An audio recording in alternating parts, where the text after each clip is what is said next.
సృష్టిని భగవంతుడు పరిపాలిస్తున్నాడు, ఆయన సృష్టిలో మనం అందరం జీవిస్తున్నామని. మరి ఇట్లాంటివన్నీ ఆయన ఎందుకు స్టాప్ చేయట్లేదు? మందు లేకపోయి ఉంటే అయిపోయేది కదా, తాగే వాళ్ళం కాదు కదా. భగవంతుడు విషం కూడా తయారు చేస్తాడు. విషాన్ని తాగుతామా మనం? నీళ్లు చల్లితే మీకు రోగాలు పోతాయి. నీళ్లు చల్లితే కాలి నొప్పులు, ఒంటి నొప్పులు ఇట్టే మటుమాయమవుతాయా? పుప్పు పుప్పు అనగానే వాడు లేచి నిల్చొని పరిగెత్తుతూ ఉంటాడు. తర్వాత కళ్ళు లేని వాడి కళ్ళు వచ్చేసాయి. బేసిక్ సెన్స్ ఉంటుందా? అలా నిజంగా బాగవుతే ఇన్ని వ్యవస్థ ఎందుకు, ఇన్ని డాక్టర్లు ఎందుకు, ఇంత చదువులు ఎందుకు? ఏం లేకుండా నీళ్లు చల్లుకోవచ్చు కదా అందరూ. కలియుగం ఈజ్ వర్స్ట్. తిండి లేక ఒకరినొకరిని చంపుకొని తినే పరిస్థితి వస్తుంది. మన పైన చేసిన అటాక్స్ కి ప్రొటెస్ట్ చేశారు. వి డిమాండెడ్ జస్టిస్. దాని తర్వాత ఎప్పుడైతే ఫ్లడ్స్ వచ్చాయో వాళ్ళకే తిండి పెట్టారు. అదే ఈ ఫ్లడ్స్ రావడానికి రీజన్ ఏంటి అంటే దేవుడు కోపం వచ్చిందా లేకుంటే నేచర్ కి కోపం వచ్చిందంటారా? న్యాచురల్ కలామిటీస్ ని యాక్ట్ ఆఫ్ గాడ్ అంటారు, తెలుసా మీకు? ఎగ్జాక్ట్లీ, అందుకే అంటున్నాను యాక్ట్ ఆఫ్ గాడ్. ఎందుకు గాడ్ ఇలాంటివి చేస్తాడా? గాడ్ సునామీ సృష్టిస్తాడా? గాడ్ తుఫాన్ చేస్తాడా? అంటే గాడ్ చేయడానికి పెద్ద ప్రఖ్యాతమైన గుళ్ళల్లో కూడా జీవుల్ని బలిచ్చి పూజలు చేస్తారు స్వాములు. ఒక అమ్మవారి ముందు ఒక బలి ఇస్తున్నారు మీరు అంటే మీరు ఏమంటారంటే అమ్మవారు అని అంటారు, అమ్మ అని అంటున్నారు కదా. అమ్మ పిల్లలు బాధపడితే చూడగలుగుతుందా అండి? లేదు. ఒక ప్రాణిని కోసినప్పుడు ఎప్పుడైనా చూసారా మీరు? ఎప్పుడైనా నేను విలవిల్లాడు ఆ బాధ అంతా కూడా ఎక్కడికి వెళ్తుంది అంటారు? మనకే వస్తుంది.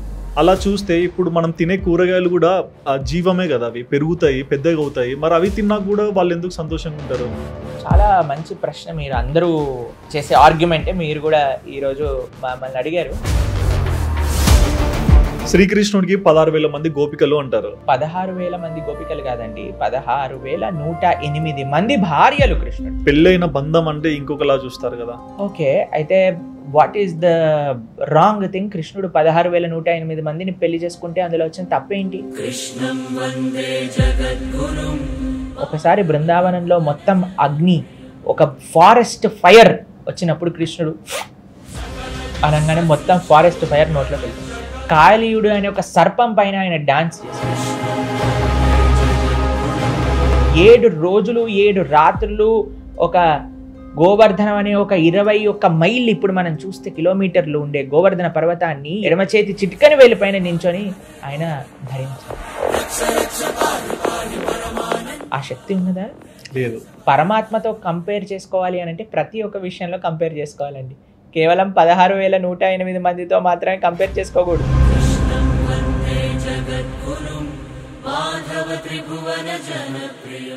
ఇన్ని రోజులు నేను చేసిన ఇంటర్వ్యూస్ ఒకలాంటివి, బట్ ఈ రోజు ఇంటర్వ్యూ నాకు చాలా స్పెషల్ అని చెప్పుకోవాలి. అండ్ మీకు కూడా ఎంతో ప్రత్యేకమైన ఇంటర్వ్యూ అని కూడా నేను చెప్తున్నాను. ఇంతకీ ఇంటర్వ్యూ ఏమనుకుంటున్నారా? సో జనరల్గా మనందరూ తెలిసిందే, భగవంతుని నమ్మే వాళ్ళు ఎందరో ఉన్నారు. అండ్ భగవంతుడు ఇచ్చిన ఎన్నో లీలలను కూడా పాటిస్తున్న వాళ్ళు ఎంతో మంది ఈ సమాజంలో కనిపిస్తున్నారు. సో వాటిలో కొంతమంది ప్రముఖులు భగవంతుని వాయిస్ తీసుకొని వాళ్ళు మంచి చెడు అనేది వాళ్ళ ప్రస్తావనలో చాలాసార్లు చెప్తుంటారు కదా. సో ఎక్కువగా శ్రీకృష్ణుని గురించి చాలా మంది చెప్తుంటారు. అందులో ప్రముఖమైన వ్యక్తే ప్రణవానంద స్వామి గారు. సో మన స్టూడియోలో ఉన్నారు. మరి ఏంటి ఇస్కాన్ చరిత్ర అండ్ స్వామి ఈ మైథాలజీ గురించి ఎలా వర్ణిస్తారో ప్రతి ఒక్కటి కూడా మన ఫేవరెట్ ప్రణవానంద స్వామి గారి గురించి అడిగి తెలుసుకుందాం. హరే కృష్ణ అండి, నమస్కారం, ఎలా ఉన్నారు? Hare Krishna, I'm so happy and blessed. కొంచెం షూర్ అవుతున్నా, but I'm cool now. Okay, so మా ప్రణవానంద స్వామి గారు ఏ ఊరు నుంచి వచ్చారు? మేము యాక్చువల్గా ముంబైలో ఉంటాం. మా ఆశ్రమం, మా గురువు గారి ఆశ్రమం ముంబైలో, గోవర్ధన్ ఈకో విలేజ్ అని. So it's an 100 acre self sustainability practice చేస్తూ మొత్తం ఏషియాలోనే one of the most best eco sustainable tourism award వచ్చింది అనమాట. యునైటెడ్ నేషన్స్ ఆ అవార్డు ఇచ్చింది. ఓకే, సో అక్కడ మా ఆశ్రమంలో పెద్ద గోశాల, తర్వాత బృందావనం యొక్క రెప్లికా, అలానే యోగా స్కూల్, ఆయుర్వేద, అంటే మొత్తం సనాతన ధర్మంలో ఒక ప్యాకేజ్ ఒక ప్రదేశంలో ఎలా ఉంటుందో అది మా ఆశ్రమం అనమాట. గోవర్ధన్ ఈకో విలేజ్ అని. అక్కడ మేము ఉంటాము. మా కొన్ని నెలలు అక్కడ ఉంటాం, కొన్ని నెలలు మేము ఆదిలాబాద్ అనే ప్రదేశం ఉంది కదా, అక్కడ మేము ఒక ప్రాజెక్ట్ తయారు చేస్తున్నాం అనమాట. సో అక్కడ కొంచెం స్పెండ్ చేస్తాం. మిగతా టైం అంతా కూడా ఎక్కడెక్కడైతే ప్రవచనాలు వినాలో, సనాతన ధర్మ ప్రచారం ఎక్కడైతే ఉంటుందో ఆ ప్రదేశాలకు వెళ్తూ ఉంటాం. సో ఇది మా అందరికి తెలుస్తుంది, బట్ మీ నేటివ్ ప్లేస్ ఎక్కడ? అంటే ఎందుకు మీరు ఈ ఆధ్యాత్మికంలోకి రావాల్సి వచ్చింది?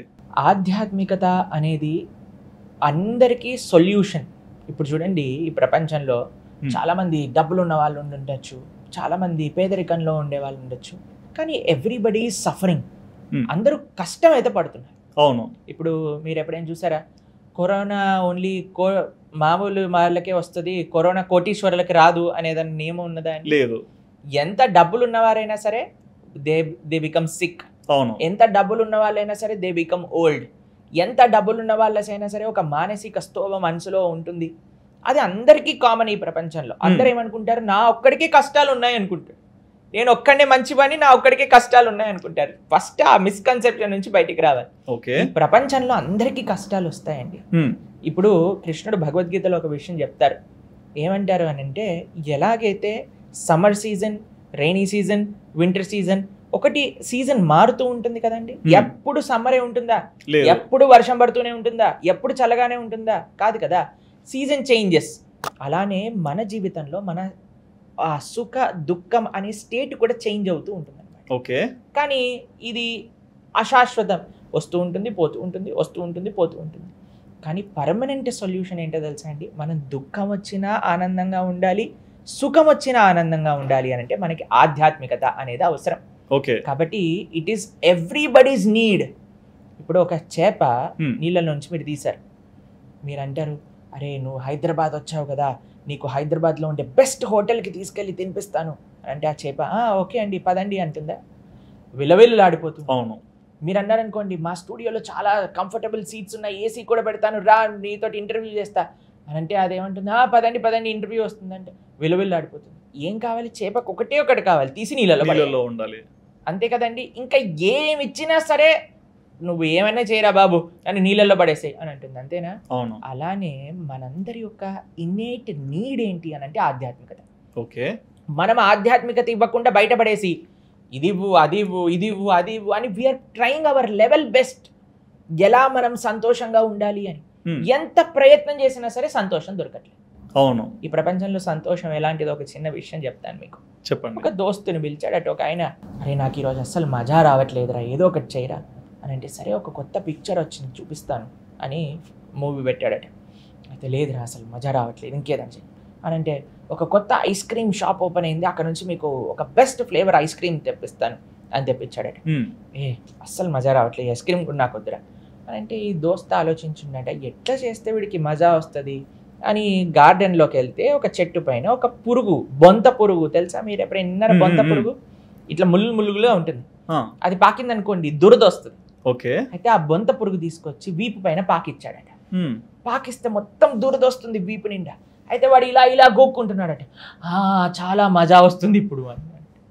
ఈ ప్రపంచంలో ఉండే ఆనందాలు అన్నీ కూడా ఇలాంటివే. కష్టం నుంచి బయటపడుతుంటే మనకు ఆనందము ఆనందము ఆనందము అనిపిస్తుంది. అవును, ఇది కరెక్ట్. ఆధ్యాత్మిక ఆనందం ఇది కాదండి. కృష్ణుడు ఆనంద ఘనస్వరూపుడు, సచ్చిదానంద విగ్రహ అని అంటారు కృష్ణుని. ఎందుకు స్పిరిచువాలిటీ అనేది ప్రతి ఒక్కళ్ళకి అవసరము అని అంటే, ఈ world is full of distractions. ఇప్పుడు నేను ఇంజనీరింగ్ చదివేటప్పుడు మేము చూసేవాళ్ళం, ఎందుకు వీళ్ళందరూ ఆనందం వెనకాల పడి at the end of the day they are suffering. మీకు ఒక విషయం చెప్తాను. వంట తెలుసా మీకు? క్యామెల్. ఓకే. ఎడారిలో ఉంటుంది. అవును. అక్కడ ఎడారిలో మీరు నార్మల్ ట్రీస్ గ్రో అవ్వవు. అన్నిటికంటే ఫ్రీక్వెంట్గా చాలా కామన్గా మీకు డెజర్ట్లో కనిపించే ట్రీ పేరు క్యాక్టస్ అంటారు. ముళ్ళు ఉంటాయి వాటికి. అయితే ఈ క్యామెల్ ఏం చేస్తుందట, క్యాక్టస్ని తినటం ప్రారంభం చేస్తుందట. తింటూ ఉంటే దానికి చాలా టేస్టీగా అనిపిస్తుంది. ఓకే.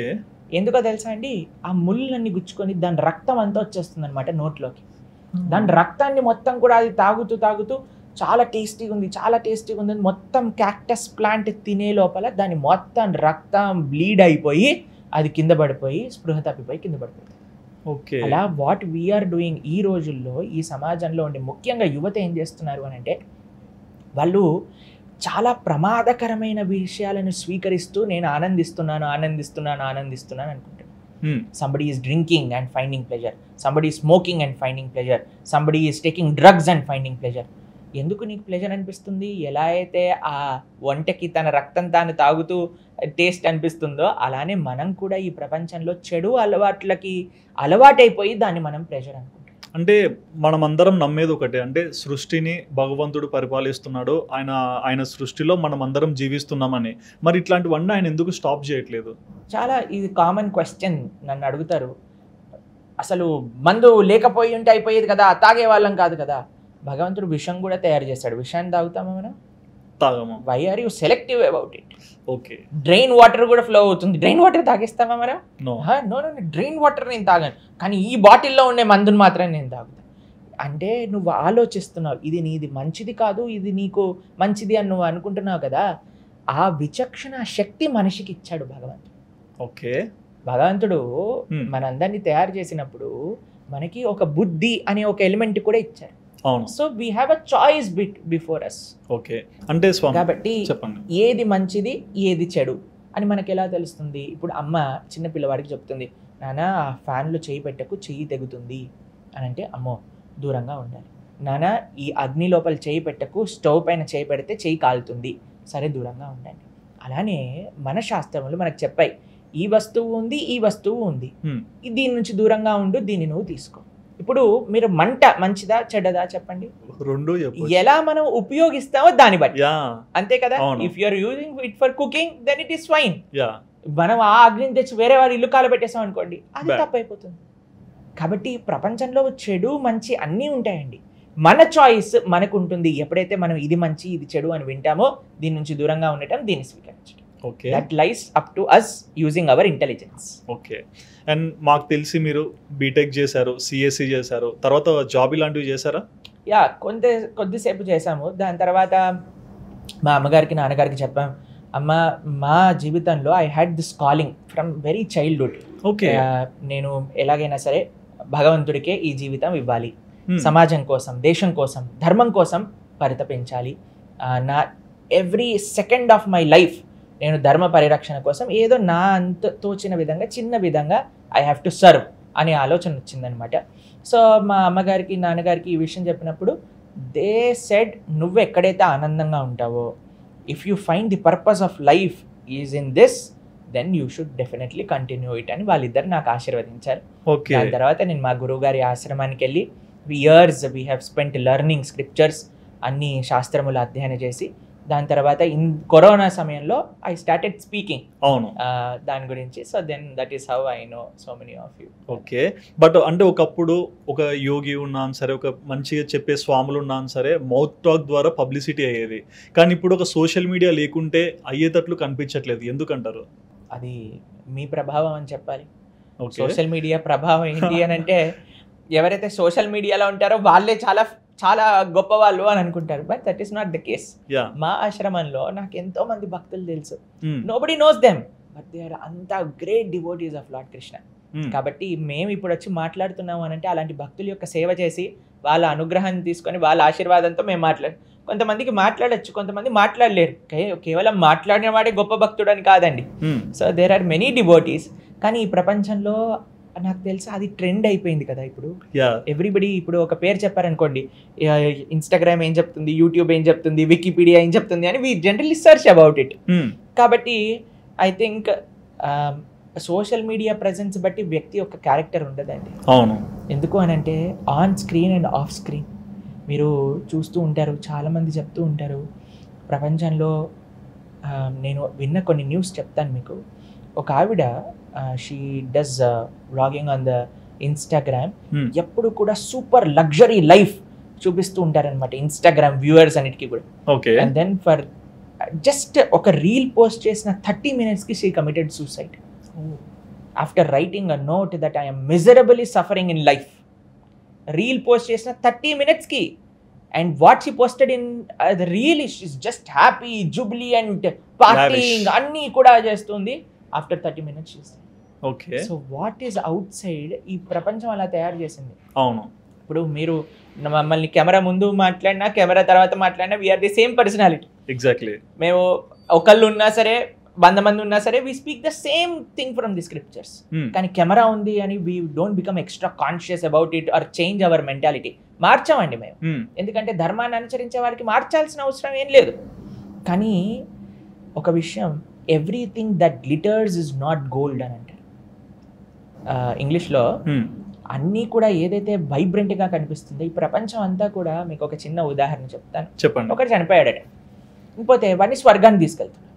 స్వర్గాన్ని తీసుకెళ్ళిపోతే మధ్యలో పాపం ఒక బంపర్ ఆఫర్ ఇచ్చారు ఆయనకి. అయ్యా నీకు నరకం చూపిస్తాను, స్వర్గం చూపిస్తాను, నువ్వు ఎక్కడ కావాలంటే అక్కడ వదిలేస్తాను అని అంటే, సరే అయ్యా నేను స్వర్గానికి వెళ్ళాలి కదా, నాకు ఫస్ట్ స్వర్గం చూపించండి అని అన్నట్టు. సరే అని స్వర్గాన్ని తీసుకెళ్ళారు. ఎవ్రీథింగ్ ఈజ్ వెరీ ప్లెజెంట్, మంచి గార్డెన్లు ఉన్నాయి, అందరూ దేవతలు ఉన్నారు, చాలా చక్కగా అందరూ పూజ చేసుకుంటున్నారు, అప్సరసలు ఉన్నారు, దే ఆర్ ఆల్సో డాన్సింగ్. కానీ కూర్చుబుద్ధి, భరతనాట్యం ఇలాంటి సాత్వికమైన నృత్యాలు చేస్తున్నారు. వీడు ఒక హాఫ్ అన్ అవర్ స్పెండ్ చేసి, I'm not matching this vibe, ఒకసారి నరకం కూడా వెళ్ళి చూసొద్దాం అన్నాడు. ఒరే ఇంత మంచి స్వర్గానికి వచ్చాక నరకానికి ఎందుకు వెళ్తా? లేదయ్యా నాకు ఇక్కడ వైబ్ నచ్చట్లేదు, మ్యాచ్ అవ్వట్లేదు, షెటర్స్ గో టు నరకం అన్నాడు. సరే నరకానికి వెళ్ళంగానే అక్కడంతా డమ్ డమ్ డమ్ అనే మ్యూజిక్ అంతా, అందరు తాగుతున్నారు, తిరుగుతున్నారు, ఎవ్రీథింగ్ ఇస్ మొత్తం ఇట్లా ప్యాషనేట్గా ఉండేసరికి, ఇది నా vibe, I want to stay here అన్నారు. వీళ్ళు అన్నారట, ఒకసారి లాస్ట్ ఫైనల్గా డిసైడ్ చేసుకో, నేను ఎక్కడ, అక్కడ ఇక్కడ, నువ్వు ఎక్కడ చెప్తే అక్కడ దింపేస్తాను మిమ్మల్ని. లేదు లేదు నేను నరకంలోనే ఉంటా అని అంటే, సరే అని దింపేసి వాళ్ళు వెళ్ళిపోయాడు. ఓకే. వెళ్ళిపోయాక మెల్లగా ఈజ్ ఎక్స్ప్లోరింగ్ అన్ని ప్రదేశాలు, అన్నీ చూస్తున్నాడు. పెద్ద డోర్ ఉంది, డోర్లోంచి లోపలికి వెళ్ళంగానే ఒకడు కొరడాలతో కొడుతున్నాడట, ఇంకొకడు నూనెలో పడి ఏం చేస్తున్నాడట. వీడన్నాడు, ఒరే బయట అంత బాగుంది కదా, లోపల ఏంట్రా ఇదంతా అంటే, అది మా అడ్వర్టైజింగ్ డిపార్ట్మెంట్ అన్నారు.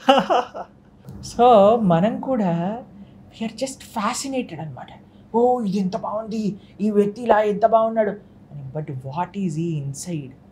తెరపైన కనిపించేదంతా కూడా మాయా అని అంటే.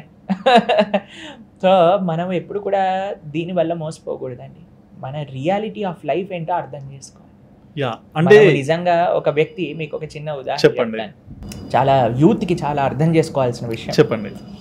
ఇద్దరు స్నేహితులు కూర్చున్నారట, వాళ్ళకి ఒక ఒప్పందం ఉంది.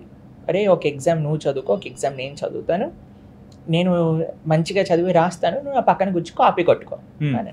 సరే అని ఈ స్టడీడ్ నైస్లీ, టాపర్ క్లాస్లో బాగా చదువుకొని వచ్చాడు, కూర్చున్నాడు, మొత్తం ఆన్సర్ రాశాడు. ఇట్లా పేపర్ పెట్టేస్తే మొత్తం ఇటు పక్కన ఉన్నవాడు అంతా రాసేసుకుంటున్నాడు.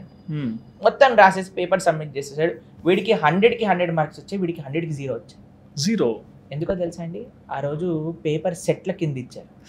వీడికి వచ్చింది ఏ సెట్, వీడికి వచ్చింది బి సెట్.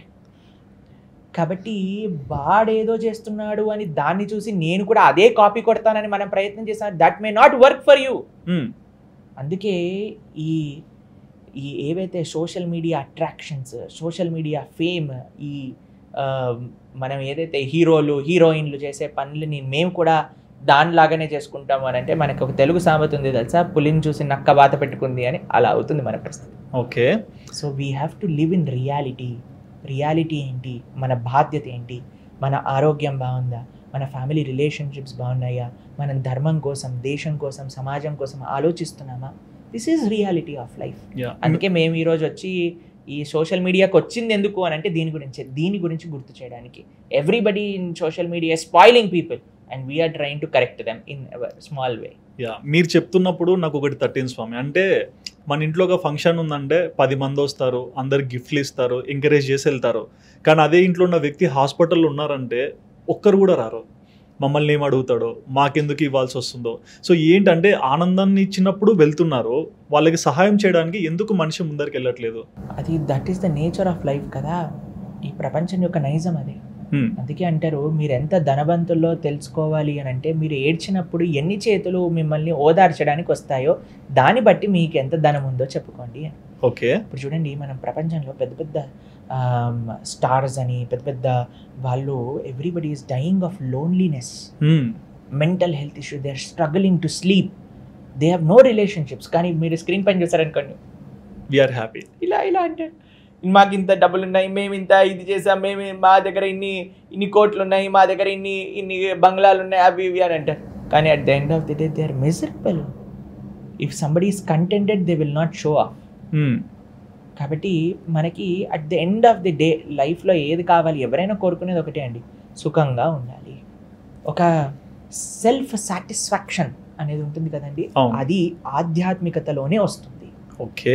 అండ్ దీంట్లో కూడా చూసుకుంటే స్వామి, అంటే మన యుగాలన్నీ చూసుకున్న 4 యుగాలు, సత్యయుగం నుంచి ఈ కలియుగం. సత్యయుగంలో చాలా నీతిగా ఉండేవాళ్ళు, ధర్మంని పాటించే వాళ్ళని చెప్పేవాళ్ళు. కలియుగంకి వచ్చేసరికి ఈ ధర్మం అంతా పోయింది, మొత్తం ఇంకా ఏదంటే జరుగుతుంది, టాక్సిక్ అయిపోయారు అంటున్నారు. ఎందుకు అంటే పొయ్యే కొద్దీ డౌన్ఫాల్ అవుతుంది, అంటే మనిషి గ్రాఫ్ పెరిగినట్లే లైఫ్ కూడా అట్లనే ఉండాలి కదా. ఈ యుగాల ద్వారా మనిషి ఎందుకు కిందికి వెళ్ళిపోతున్నారు? సత్యయుగము అని అంటే most refined and fine consciousness అనమాట. మనిషి యొక్క ఆలోచన పద్ధతి చాలా ధార్మికంగా ఉండేది. త్రేతాయుగంలో కొద్దిగా తక్కువైంది, ద్వాపర యుగంలో ఇంకొద్దిగా తక్కువైంది, కలియుగం ఈజ్ వర్స్ట్. కానీ మీకు విషయం చెప్పా, ఇంకా కలియుగం స్టార్ట్ అయ్యి జస్ట్ 5000 years మాత్రమే అవుతుంది. Just 5000 years. ఇంకా 4,32,000 సంవత్సరాలు ఇంకా బాకీ ఉంది.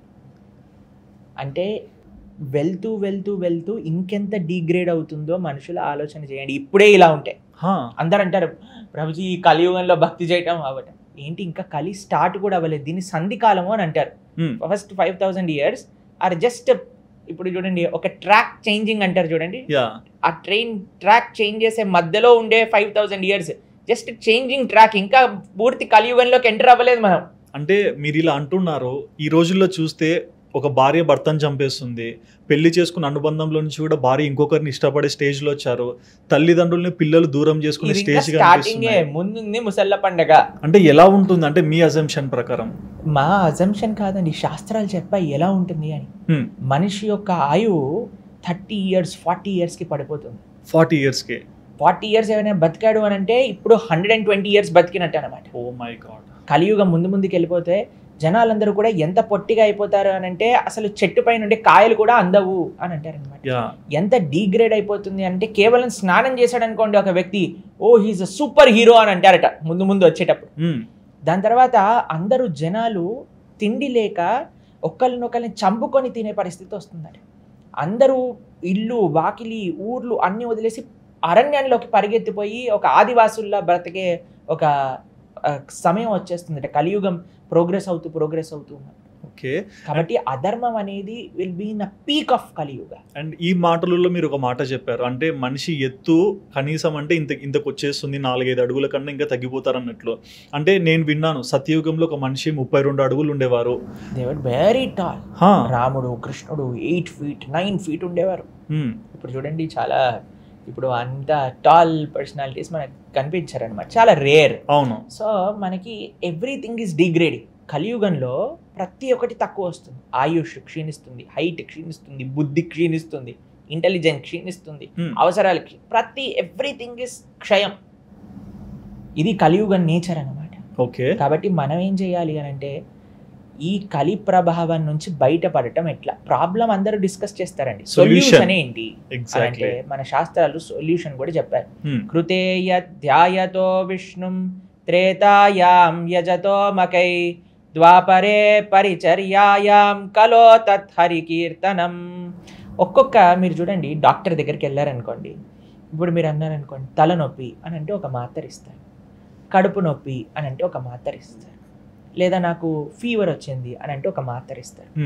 అలానే ఒక్కొక్క యుగంలో ఒక్కొక్క మాత్ర ఈ ప్రభావాన్ని తట్టుకొని బయటికి రావడానికి ఒక్కొక్క సొల్యూషన్ అనేది ఇచ్చింది మన శాస్త్రం. ఏంటి, కృతయుగంలో సత్యయుగము అని మీరు అన్నారు కదా, దాని పేరే కృతయుగం. ఇంకొక పేరు కృతేయ ధ్యాయతో విష్ణుం. కృతయుగంలో ఈ ప్రపంచంలో ఉండే ఆ ప్రాబ్లమ్స్ అన్నిటినీ దాటుకోవడానికి మార్గం ఏమిటి అని అంటే meditation on Lord Vishnu. Okay. ధ్యాయతో విష్ణు, ధ్యానం చేయుట కృతయుగంలో మార్గం. కృతయ ధ్యాయతో విష్ణు త్రేతాయాం యజతో మఖై. త్రేతాయుగంలో రామచంద్రమూర్తి యజ్ఞం చేశారు, మీకు తెలుసు కదా, బంగారు సీతని పక్కన పెట్టుకొని యజ్ఞం చేశారు. త్రేతాయుగంలో ఈ ప్రపంచంలో ఉండే అనిస్థితి నుంచి బయటికి రావడానికి మార్గం యజ్ఞము. ద్వాపరే పరిచర్యాయాం. ద్వాపర యుగంలో భగవంతుడి యొక్క సేవ. ద్వాపర యుగంలో కృష్ణుడు అందరితో ఆడుకున్నారు కదండి, అందరూ కృష్ణుడి సేవ చేసుకుని ఒక అదృష్టం లభించింది. కలో తత్ హరి కీర్తనం. కలియుగంలో ఈ కలి ప్రభావాన్ని తట్టుకొని బయటికి రావాలి అంటే మనం చేయాల్సింది భగవన్నామ స్మరణ.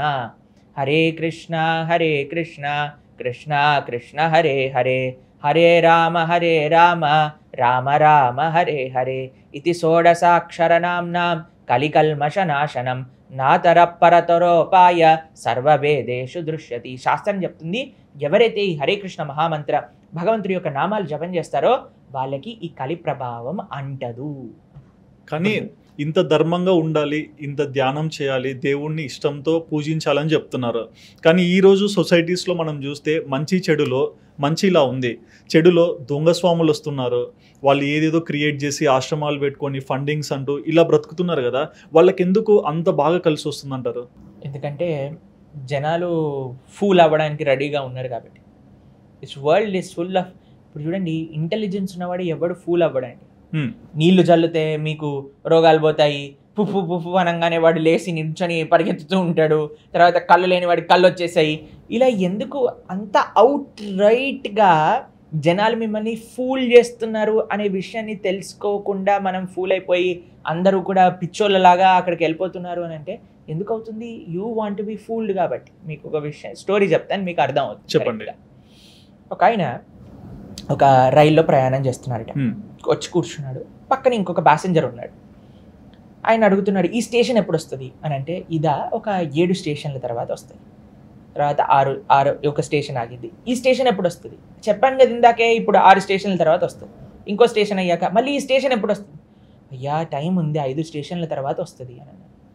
లాస్ట్ బట్ 1 స్టేషన్ దగ్గరకు వచ్చాక, ఈ స్టేషన్ ఎప్పుడు? నెక్స్ట్ స్టేషన్ జాగ్రత్తగా ఉండు అనేసరికి ఆ ట్రైన్ ఆ స్టేషన్లో ఆగిందట, కానీ ఈయన లేవట్లేదు, ఇలానే కూర్చున్నాడు.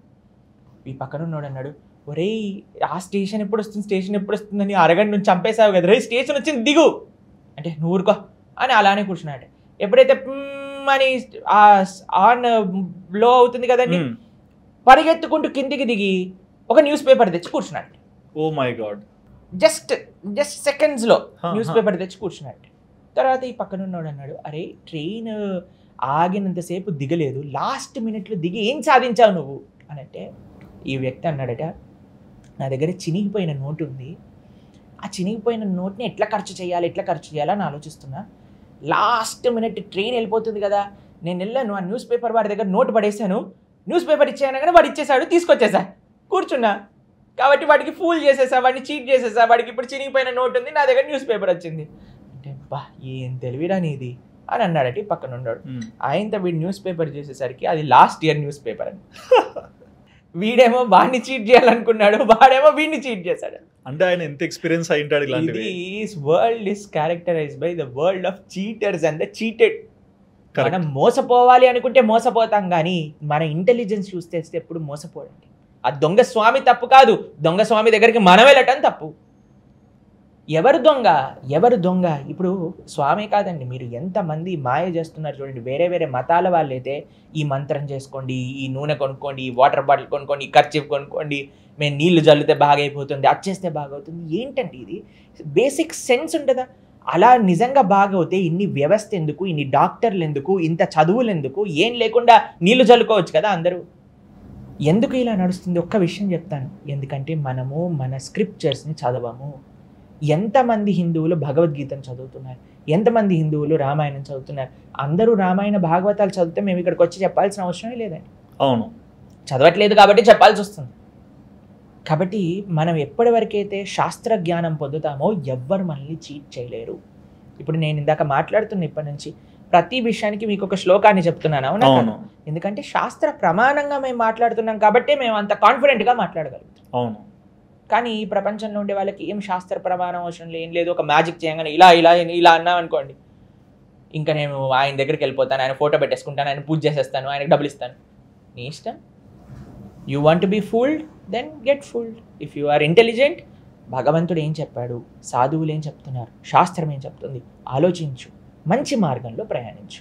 అందరూ బాబాలు దొంగవాళ్ళు కాదండి, ఎంతో గొప్ప గొప్ప మహా ఆచార్యులు మనకి ఈ ప్రపంచంలో మనకు కనిపిస్తున్నారు. చిన్నజీయర్ స్వామివారు లాంటి గొప్ప గొప్ప ఆచార్యులు మనకు కనిపిస్తున్నారు. మా గురువు గారిని మేము ఫస్ట్ టైం చూసినప్పుడు, మేము ఇంజనీరింగ్, ఇందాక మీరు అన్నారు కదా ఎందుకు మీరు ఆధ్యాత్మిక మార్గంలోకి వచ్చారని, నేను ఇంజనీరింగ్ చదువుతున్నాను అనమాట. సో ఒకసారి ఏమైంది అని అంటే, ఒక ఆయన నా రూమ్లోకి వచ్చారు. దాంతోపాటు నా రూమ్ పక్కన ఉన్నవాడు, అంటే నా కొలీగ్ నా కాలేజ్లో, హీ ఆల్సో కేమ్. ఓకే. అయితే ఈ డివోటీ ఈయన ఇస్కాన్కి సంబంధించిన భక్తుడు అనమాట. ఆయన భగవద్గీత ఎక్స్ప్లెయిన్ చేస్తారనమాట, చాలా బాగా చెప్తారు భగవద్గీత. అయితే ఆయన నాకు దగ్గరకు వచ్చి, అరే నీ ఫ్రెండ్ నన్ను ఇక్కడ తీసుకొచ్చారు, నీకు గీత అంటే ఇష్టం అట కదా అని అంటే, అవునండి నాకు చాలా ఇష్టం గీత, మా దగ్గర గీత క్లాసెస్ అవుతాయి, వస్తావా అని. తప్పకుండా వస్తాను నేను గీత చదువుతాను. సరే అని then I started going. 6 months తర్వాత తెలిసింది ఏంటంటే, పాపం వాళ్ళట ఈ వ్యక్తిని, నా కొలీగ్ని అడుగుతున్నారట, మీరు మా క్లాసెస్కి వస్తారా అంటే, నేను రాను, నా పక్కన ఒక కృష్ణ భక్తుడు ఉన్నాడు, వాడిని అంటిస్తాను, కానీ ఒక కండిషన్, వాడిని ఇచ్చాక మీరు నా దగ్గరికి రాకూడదు, నన్ను డిస్టర్బ్ చేయకూడదు అని అన్నాడట. ఇప్పుడు నాకు ఫోన్ చేస్తాడు, అరే నువ్వు ఇంత బాగా గీత చదువుకొని ఇంత మంచిగా అయిపోయారు, అంతమందికి మార్గాన్ని చూపిస్తున్నారు. సో హీఈస్ గెటింగ్ మ్యారీడ్ అనమాట నా. ఓకే. అయితే ఆయన పెళ్లి చేసుకుంటే the one whom he's going to get married, ఆవిడ మా ప్రవచనాలు వింటది అనమాట. ఓకే. సో ఆయన ఫోన్ చేసి, ఒకసారి మా కాబోయే మాతాజీతో మాట్లాడు నువ్వు ఒకసారి అని అంటాను. నేను అన్నాను, చూసావా నువ్వు కూడా మంచి భక్తి మార్గంలోకి వచ్చి ఉంటే బాగుండేది, ఇప్పుడు చూడ ఇలా అవుతుంది అని అన్నా. So then he was very happy. ఆయనకి ఏదైనా ప్రశ్నలు ఉన్నా మమ్మల్ని ఫోన్ చేస్తారు. So he talks about it.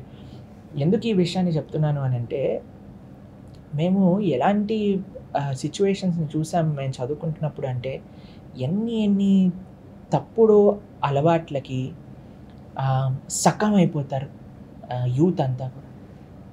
I have seen people losing their money and losing their career బెడ్డింగ్ల పైన, లేదా డ్రగ్స్ పైన, లేదా చాలా ఇంకా చెప్పలేని అన్యాయమైన విషయాలన్నీ కూడా ఉంటాయి.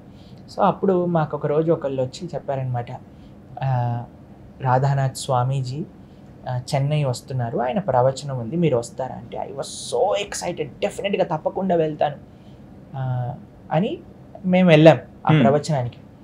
అయితే మేము అనుకున్నాం, ఎక్కడ సన్యాసి ఒక సాధు దండ పట్టుకొని వస్తారు, and I was just waiting to see him. అయితే ఆయన ఒక వెస్టర్నర్, ఒక అమెరికన్, ఆయన తెలుసా మీకు? మా గురువు అమెరికన్, ఆయన షికాగోలో పుట్టారనమాట.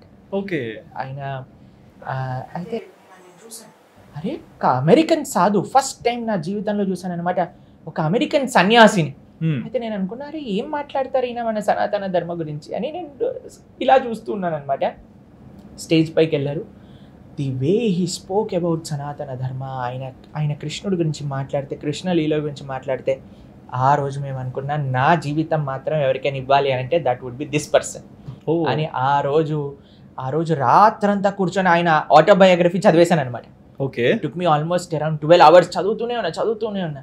ఆయన ఆటోబయోగ్రఫీ మా గురువు గారిది, ది జర్నీ హోమ్ అని ఉంటుంది ఇంగ్లీష్లో, తెలుగులో అమ్మ ఒడిలోకి పయనం అని. ఆయన లండన్ నుంచి హిచ్ హైకింగ్ చేసుకుంటూ వచ్చారు ఇండియాకి. అంటే 6-7 దేశాలు not through flight but hiking చేసుకుంటూ వచ్చారనమాట. ఆయన 7 దేశాలు దాటి భారతదేశానికి వచ్చారు. ఇక్కడికి వచ్చి ఎన్నో సాంప్రదాయాల గురించి తెలుసుకొని కృష్ణుడు, మీకు ఒక విషయం చెప్తాను, ఆయనకి ఫస్ట్ టైం మంత్రం ఇచ్చింది గంగా నది. ఆయన గంగలో స్నానం చేస్తూ ఉంటే గంగా నది ఆయనకి హరే కృష్ణ మహామంత్రాన్ని ఉపదేశం చేసింది. వాళ్ళ గురువు గారిని కలవక ముందే ఆయన మంత్రాన్ని జపం చేస్తూ ఉండేవారు. అయితే ఆయన యొక్క సాంగత్యంలో ఇప్పుడు మేము శాస్త్ర అధ్యయనం చేస్తున్నాం. కాబట్టి మన జీవితంలో పర్పస్, ఒక ట్రూ ఆనందాన్ని మనం కానీ పొందాలి అని అనుకుంటే ఒక మంచి ఆధ్యాత్మిక గురువు మాకు కావాలి. ఈరోజు మేము ఎంత ఆనందిస్తామంటే అండి, అలాంటి ఒక గురువు మాకు లభించారు. మాకు అన్నిటికంటే ఆనందం, అసలు the most happy we are when we see my spiritual master, when we see our guru, when we hear his lectures. ఇప్పుడు మేము కార్లో వస్తూ కూడా ఆయన ప్రవచనం వింటూ వస్తూ ఉన్నాం. కాబట్టి దెర్ ఇస్ చాలా కాంట్రడిక్షన్ అండి ఒక రియల్ గురు, ఒక ఫేక్ గురు మధ్య. కానీ it is our responsibility find out చేసుకోవడానికి. ఇప్పుడు చూడండి, మీకు ఒక విషయం చెప్తాను. ఒక ప్రోడక్ట్ ఉందనుకోండి, మీరు చూస్తారు కదా ఎక్స్పైరీ డేటా, ఇది ఒరిజినలా లేదా, కొన్ని మనం కనుక్కుంటాం నిజంగా ఒరిజినలా కాదా. ఎక్కడ పడితే అక్కడ కొనుక్కోం కదండి. లేదు. ప్రతి విషయాన్ని మీరు అంతా ఆలోచన చేసినప్పుడు వై నాట్ విత్ స్పిరిచువాలిటీ? ఎందుకు ఆధ్యాత్మిక మార్గం గురించి ఎందుకు ఆలోచించరు? ఈయన బోనఫైడ్ మార్గమా, ఈయనకి ఆచార్య పరంపర ఉన్నదా అని మనం ఆశ్రయించవచ్చా? సో ఎవరైతే ఆలోచిస్తారో, ఎవరైతే ఇంటెలిజెన్స్ యూస్ చేస్తారో వాళ్ళు ఫూల్ అవ్వరు. ఎవరైతే ఇంటెలిజెన్స్ యూస్ చేయారో వాడు మాత్రమే ఫూల్ అయ్యేది. సో ఇప్పుడు మీరు చెప్పిన దాని ప్రకారం నేను అంతా చూస్తే ట్రూ సైడ్ ఒకరు ఉంటారు, ఫాల్స్ సైడ్ ఒకరు ఉంటారు. బట్ ఇస్కాన్లో మీరు ఇంత ట్రూ సైడ్ ఉన్నప్పటికీ, ఎన్నో దేశాలలో ఇస్కాన్ స్థాపించినప్పటికీ, రీసెంట్ ఇష్యూ చూసుకున్నా బంగ్లాదేశ్లో ఇస్కాన్ టెంపుల్ మీద దాడి చేసి అక్కడ ఉన్నవన్నీ చెల్లా చెదురు చేశారు కదా.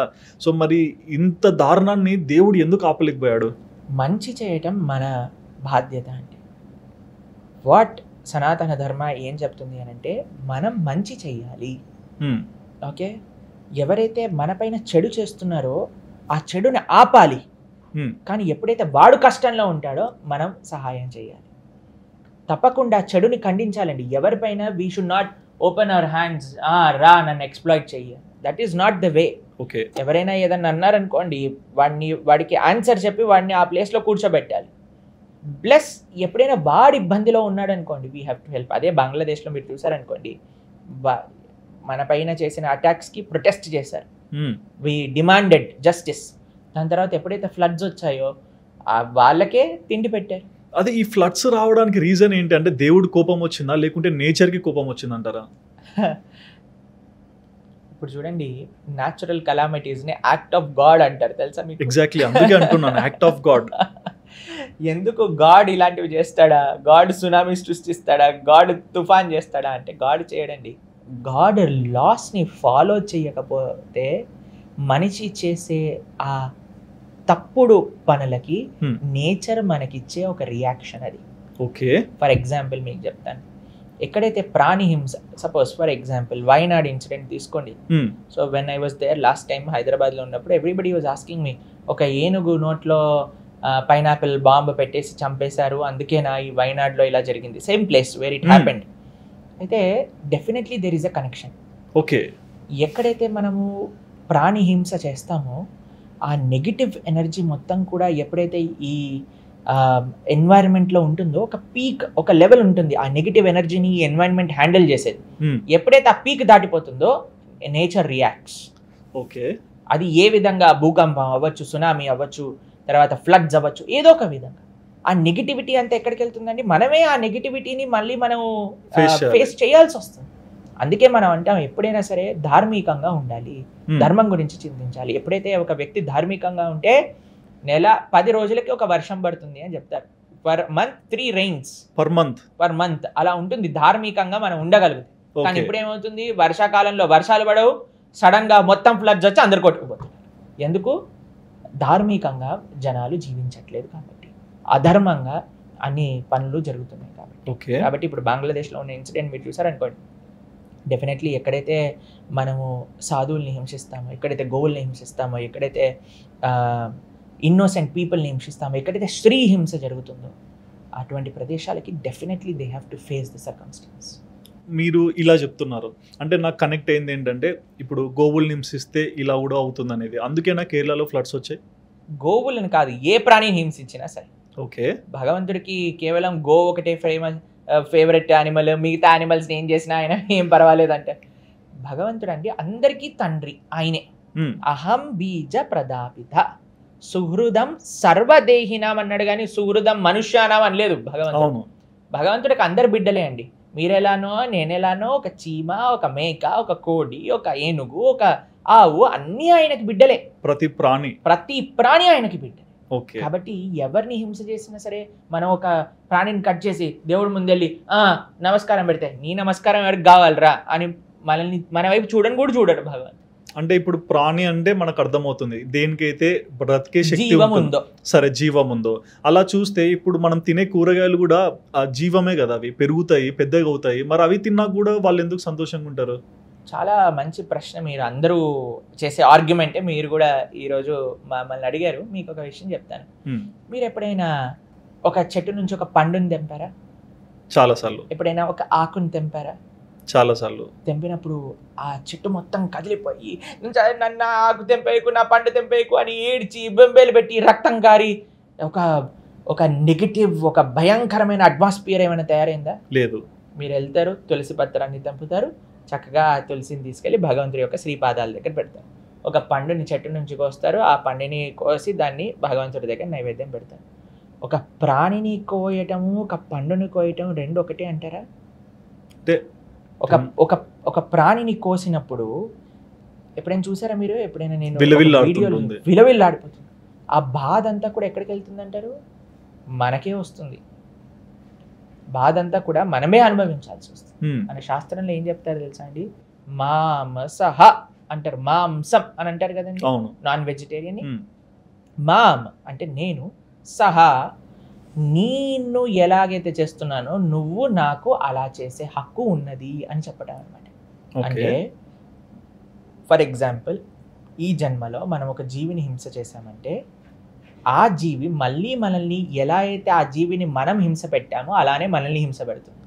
అంటే ఎన్నిసార్లు, ఇది కూడా శాస్త్రం చెప్పింది, ఎన్ని నెంబర్ ఆఫ్ హెయిర్స్ ఆ జీవి పైన ఉన్నాయో అన్నిసార్లు. ఒక కోడిని ఎవరైనా చంపారనుకోండి, ఆ కోడి పైన ఎన్ని వెంట్రుకలు ఉన్నాయో అన్నిసార్లు ఆ కోడి మనల్ని చంపుతుంది.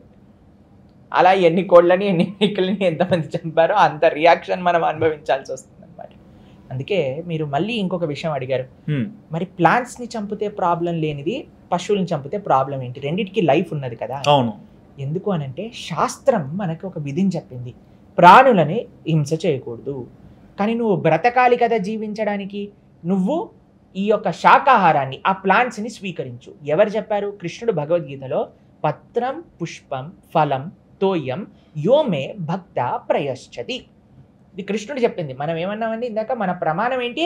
భగవంతుడు చెప్పింది మనకు ప్రమాణం. భగవంతుడు ఈ విషయాన్ని చెప్పారు, ఆకుకూరల్ని, పండ్లని, పాలని వీటిని స్వీకరించు, నాకు కూడా భక్తితో నువ్వు నివేదన చేసి స్వీకరించు అని కృష్ణుడు చెప్పాడు. బికాస్ శాస్త్రం ఎలౌ చేసింది కాబట్టే మనం చేస్తున్నాం అనమాట. ఓకే. కాబట్టి ప్రాణులకు కూడా, ఆ ప్లాంట్స్కి కూడా జీవం ఉన్నది. కానీ శాస్త్రం ఒప్పుకున్నది, నువ్వు బ్రతకాలి అంటే తినాలి కదండి, ఏదో ఒకటి తినాలి కదా. మనం బ్రతకడానికి అన్నిటికంటే లీస్ట్ హింస చేయాలండి, అది సనాతన ధర్మం అంటే. మరి అంటే నేను ఈ రోజుల్లో చూస్తున్నా స్వామి, ఏ గుడికి వెళ్ళినా అక్కడ భగవంతుడు ఉంటాడు, ఆ గుళ్ళో ఒక గోవో లేకుంటే నందీశ్వరుడు, ఎన్నో అంటే దేవుడి కన్నా ముందే మనము లైక్ ఒక ప్రాణిని దాటెళ్ళి మొక్కుంటుంటాం కదా. సో ఎందుకు గుళ్ళల్లో ఇవన్నీ ఉంటాయి? ఎందుకంటే మనకు నేర్పించడానికి. ఒక్కొక్క దేవాలయానికి వెళ్ళారనుకోండి, ఒక్కొక్క వాహనం ఉంటుంది భగవంతుడికి. ఒక దగ్గర గరుడ్మంతుడు ఉంటాడు, ఒక దగ్గర నందీశ్వరుడు ఉంటాడు, ఒక్కొక్క దగ్గర క్యామెల్ ఉంటుంది, ఒక్కొక్క దగ్గర కోడి ఉంటుంది, ఒక్కొక్క దగ్గర ప్రతి చోట మీరు చూస్తారండి. ఎందుకు అని అంటే ఫస్ట్ ఏం చేస్తాం, మనం ఆ వాహనానికి మొక్కి భగవంతుడి దగ్గరికి వెళ్తాము అని మీరు అన్నారు. కాబట్టి మీరు భగవంతుడిని అప్రిషియేట్ చేయటం కంటే ముందు నేచర్ని అప్రిషియేట్ చేసుకోవటం నేర్చుకోవాలి, ప్రకృతిని అప్రిషియేట్ చేసుకోవటం నేర్చుకోవాలి, ప్రకృతికి రెస్పెక్ట్ ఇవ్వటం నేర్చుకోవాలి, ప్రతి జీవుడికి కూడా రెస్పెక్ట్ ఇవ్వటం నేర్చుకోవాలి. అంతేకాని ఒకరిని చంపేస్తాను వెళ్ళి నేను భగవంతుడికి దండం పెడతాను, అందుకే ఇందాక చెప్పాను కదా, God will never care for such people, ఎవరైతే జీవహింస చేస్తారో. ఓకే. కాబట్టి మనకి నేర్పించే సనాతన ధర్మం very beautifully it is enacting. నువ్వు ఎలా అయితే జీవిస్తున్నావో, భగవంతుడి దగ్గరికి నువ్వు ఎలా అయితే వెళ్ళాలనుకుంటున్నావో, ఆ జీవి కూడా భగవంతుడిని ఆశ్రయించేది. ఆ జీవికి కూడా ఆయనే పిత. పశుపతి అని అంటారు కదండి శంకరుణ్ణి. మీరు అన్నారు ఐఎమ్ డివోటీ ఆఫ్ శివ. శివుడికి పేరు పశుపతి, పశుపతినాథ్ అని నేపాల్లో ఉంది. పశువు అంటే యానిమల్స్, ఆయనకి వాళ్ళకు కూడా నాథుడు శంకరుడే. కాబట్టి జీవహింస చేసేవాడికి ఎవరైనా శంకరుడి యొక్క కృప లభిస్తుందా? ఎన్నటికీ లభించదు. అండ్ ఈ విషయంలో కూడా నాకు ఒక క్వశ్చన్ ఉంది స్వామి. అంటే కొంతమంది జెన్యూన్గానే ఎవరిని హింసించకుండా మంచి కార్యంతో మంచి సిద్ధాంతాలతో బ్రతుకుతున్నారు అనుకోండి, ఏ రిలీజన్ అయినా కానివ్వండి. కానీ వాళ్ళకు కూడా ఎప్పుడన్నా ఇబ్బందులు వస్తే నీకు పూర్వజన్మలు ఏదో పాపం చేసింటావు అందుకే ఇలా ఉంటుంది ఇలా అంటారు కదా. నిజంగా పూర్వజన్మ ఫలితాలు ఇక్కడ ఉంటాయా? Every action has equal and opposite reaction. Okay. మనం ఏం చేస్తే అది మనకు వస్తుంది. అంటే ఆ జన్మలో ఒక ఎక్స్పైరీ డేట్ అయిపోయింది కదా, అది మనం అనుకుంటున్నాం. కానీ అలా ఉండదండి. మనం చేసుకునే చెడు కర్మలు, ఇప్పుడు మీకు ఒక మీరు ఇంజనీరింగ్ చేశారన్నారు కదా, ఒక సెమిస్టర్లో ఒకటి ఫెయిల్ అయిపోయాడు అనుకోండి, బ్యాక్లాగ్ వచ్చింది అనుకోండి, సెమిస్టర్ అయిపోయింది కదా అక్కడే వదిలేస్తారంటారా? నెక్స్ట్ సెమిస్టర్లో ఆ బ్యాక్లాగ్ రాయాల్సిందేనా? అవును. వాడు ఫస్ట్ ఇయర్ అయిపోయి, సెకండ్ ఇయర్ అయిపోయి, థర్డ్ అయిపోయి, ఫోర్త్ ఇయర్ అయిపోయి, పాస్ అవుట్ అయిపోయినాయి, అయినా సరే వాడికి సర్టిఫికేట్ కావాలంటే ఆ బ్యాక్లాగ్స్ అన్ని రాయేసి తీరాల్సిందే, అవునా కాదా? అవును. అలానే ఈ జన్మలో కూడా మనం చేసుకున్న పాపాలని, ఆ కర్మ కానీ మనం అనుభవించకపోతే that will carry on to the next life. Okay. కాబట్టి మనం అంటామా, ఆ జన్మ అయిపోయింది కదా, ఆ సెమిస్టర్ అయిపోయింది కదా వదిలేసేయండి, ఎన్ని పాస్ అయ్యాడో ఫెయిల్ అయ్యాడో వదిలేసేయండి, మిగతా నెక్స్ట్ ఇయర్ కంటిన్యూ చేసుకోండి అని కాదు. You have to pass all the exams to get in to next year. అలా చూస్తే అంటే ఇప్పుడు మీరు అన్నారు ఏది జరిగినా ఖచ్చితంగా for every action there is equal and opposite reaction అని. రీసెంట్గా మనం కోల్కతాలో ఒక అమ్మాయి దారుణంగా అలా చనిపోయారు, దాని మీద చాలామంది ప్రొటెస్ట్ చేస్తున్నారు. అంటే నేను తప్పుగా అనట్లేదు, every action there will be opposite reaction అంటారా? తప్పకుండా. ఎవరైతే ఆ పని చేశాడో వాడు నరకాన్ని అనుభవించాల్సి వస్తుంది ఈ ప్రపంచంలో పైకి వెళ్ళాక కూడా. ఓకే. మీకు ఒక విషయం చెప్తానండి, మనకి రామకృష్ణాదుల యొక్క చరిత్రలో మనం చూస్తాము, ఎవరైతే స్త్రీని హింస పెట్టారో వాళ్ళకి ఏ గతి పట్టింది.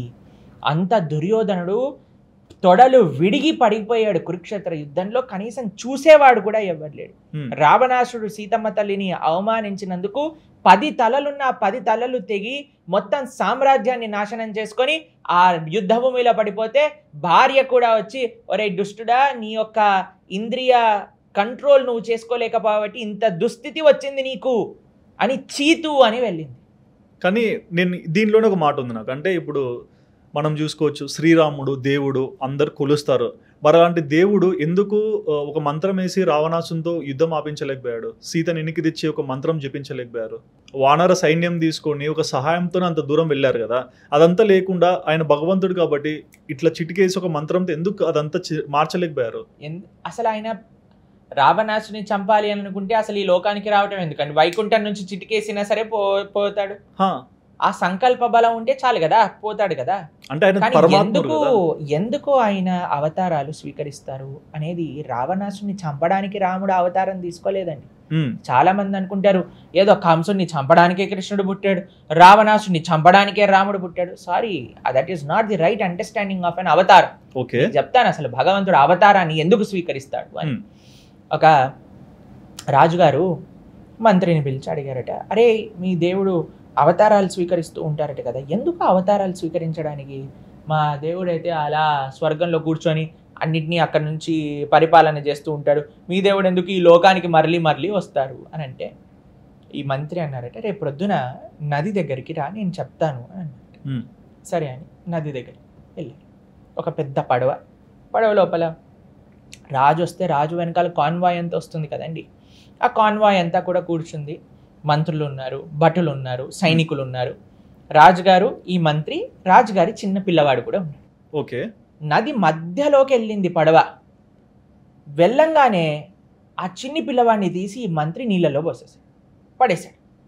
పడేయంగానే ఆ పిల్లవాడు చిన్న పిల్లవాడు కదండి, ఇలా స్ట్రగుల్ చేసేసరికి రాజు ఏమీ ఆలోచించకుండా నదిలోకి దుంకాడు అనమాట.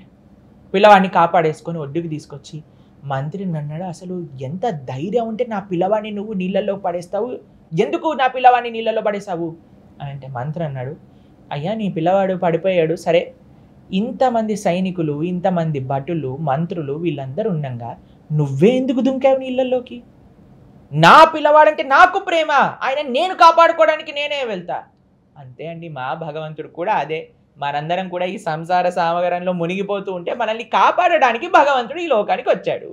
ఓకే. భగవంతుడు వచ్చింది రావణాసుని సంహరించడానికి కాదండి, ఆయన యొక్క లీలలు చేసి ఆ లీలలు మన వినటం వల్ల మన హృదయం శుద్ధీకరణ చేసి ఆ భగవంతుడి పైన ప్రేమ పెంచుకుంటే భగవంతుడి దగ్గరికి వెళ్ళే ఒక వ్యవస్థ తయారు చేయడానికి భగవంతుడు ఈ ప్రపంచంలో అవతరించాడు. అందుకే రాముడు సీదా వెళ్ళి ఇట్లా చిటికలో రావణాసుని చంపేయచ్చు. ఎంత కష్టపడి ఎందుకు వెళ్ళాడు అని అంటే, ఈ లీలలన్నీ కూడా మనం మరలా విన్నప్పుడు, వాటిని చదివినప్పుడు, వాటిని స్మరించినప్పుడు మనకి భగవంతుడి పట్ల ప్రేమ కలుగుతుంది. ఎప్పుడైతే మనం ప్రేమ కలుగుతుందో భగవంతుడికి, అప్పుడు మనం ఈ సంసారం నుంచి బయటికి వెళ్ళగలుగుతాం. అందుకోసం రామాయణం, అందుకోసం భాగవతం, అందుకోసం మహాభారతం. అంతేగాని ఏదో విలన్స్ని చంపేయటమే సినిమా కాదండి. సినిమా అంటే there is lot of things. Cinema అంటే ఫ్యామిలీ, సినిమా అంటే లవ్, అందులో ఒక పార్ట్ విలన్ని చంపేయటం, అంతే కదా. సో రాముడు పుట్టింది, అవతరించిందే రావణాసుని చంపడానికి కాదు.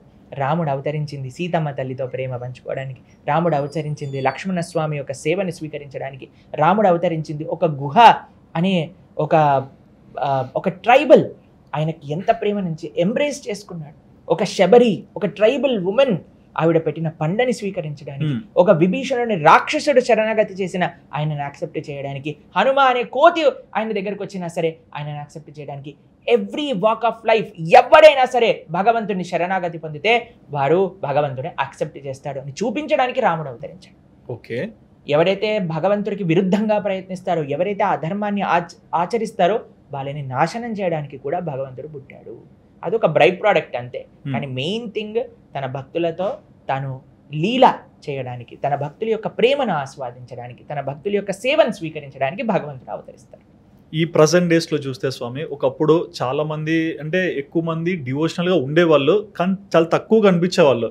బట్ ఈరోజు ఒక డివోషన్లో ఉన్న వ్యక్తులు ఎవరైనా సరే, అంటే గుడ్ పీపుల్ అవనివ్వండి, బ్యాడ్ పీపుల్ అవనివ్వండి, వాళ్ళందరినీ ఎక్కువగా నమ్ముతున్నారు. వాళ్ళ ఇంటికి వెళ్ళి ఎక్కువగా వాళ్ళ దగ్గర కూర్చొని మా జాతకాలు చూడండి, మా జీవితం ఎలా ఉంటుందో చెప్పండి, మా కష్టాలు వస్తే ఎలా తీర్చుకోవాలో చెప్పండి, ఇలాంటివి ఎక్కువ అవుతున్నాయి కదా. సో ఏంటి దీని పట్ల మీ సమాధానం? ఇవన్నీ మన పిచ్చితనం అంటే. శ్రీల ప్రభుపాదులు వారి ఇస్కాన్ సంస్థాపకాచార్యుల దగ్గరికి ఒక ఆయన వచ్చి, మీరు చేయి చూస్తారా అని చూపించారు. చూస్తానండి అని. ఏముంది నా చేతిలో అంటే, నువ్వు చచ్చిపోతావు అని రాసింది. నేను చచ్చిపోతాను, ఇప్పుడు చచ్చిపోతాను.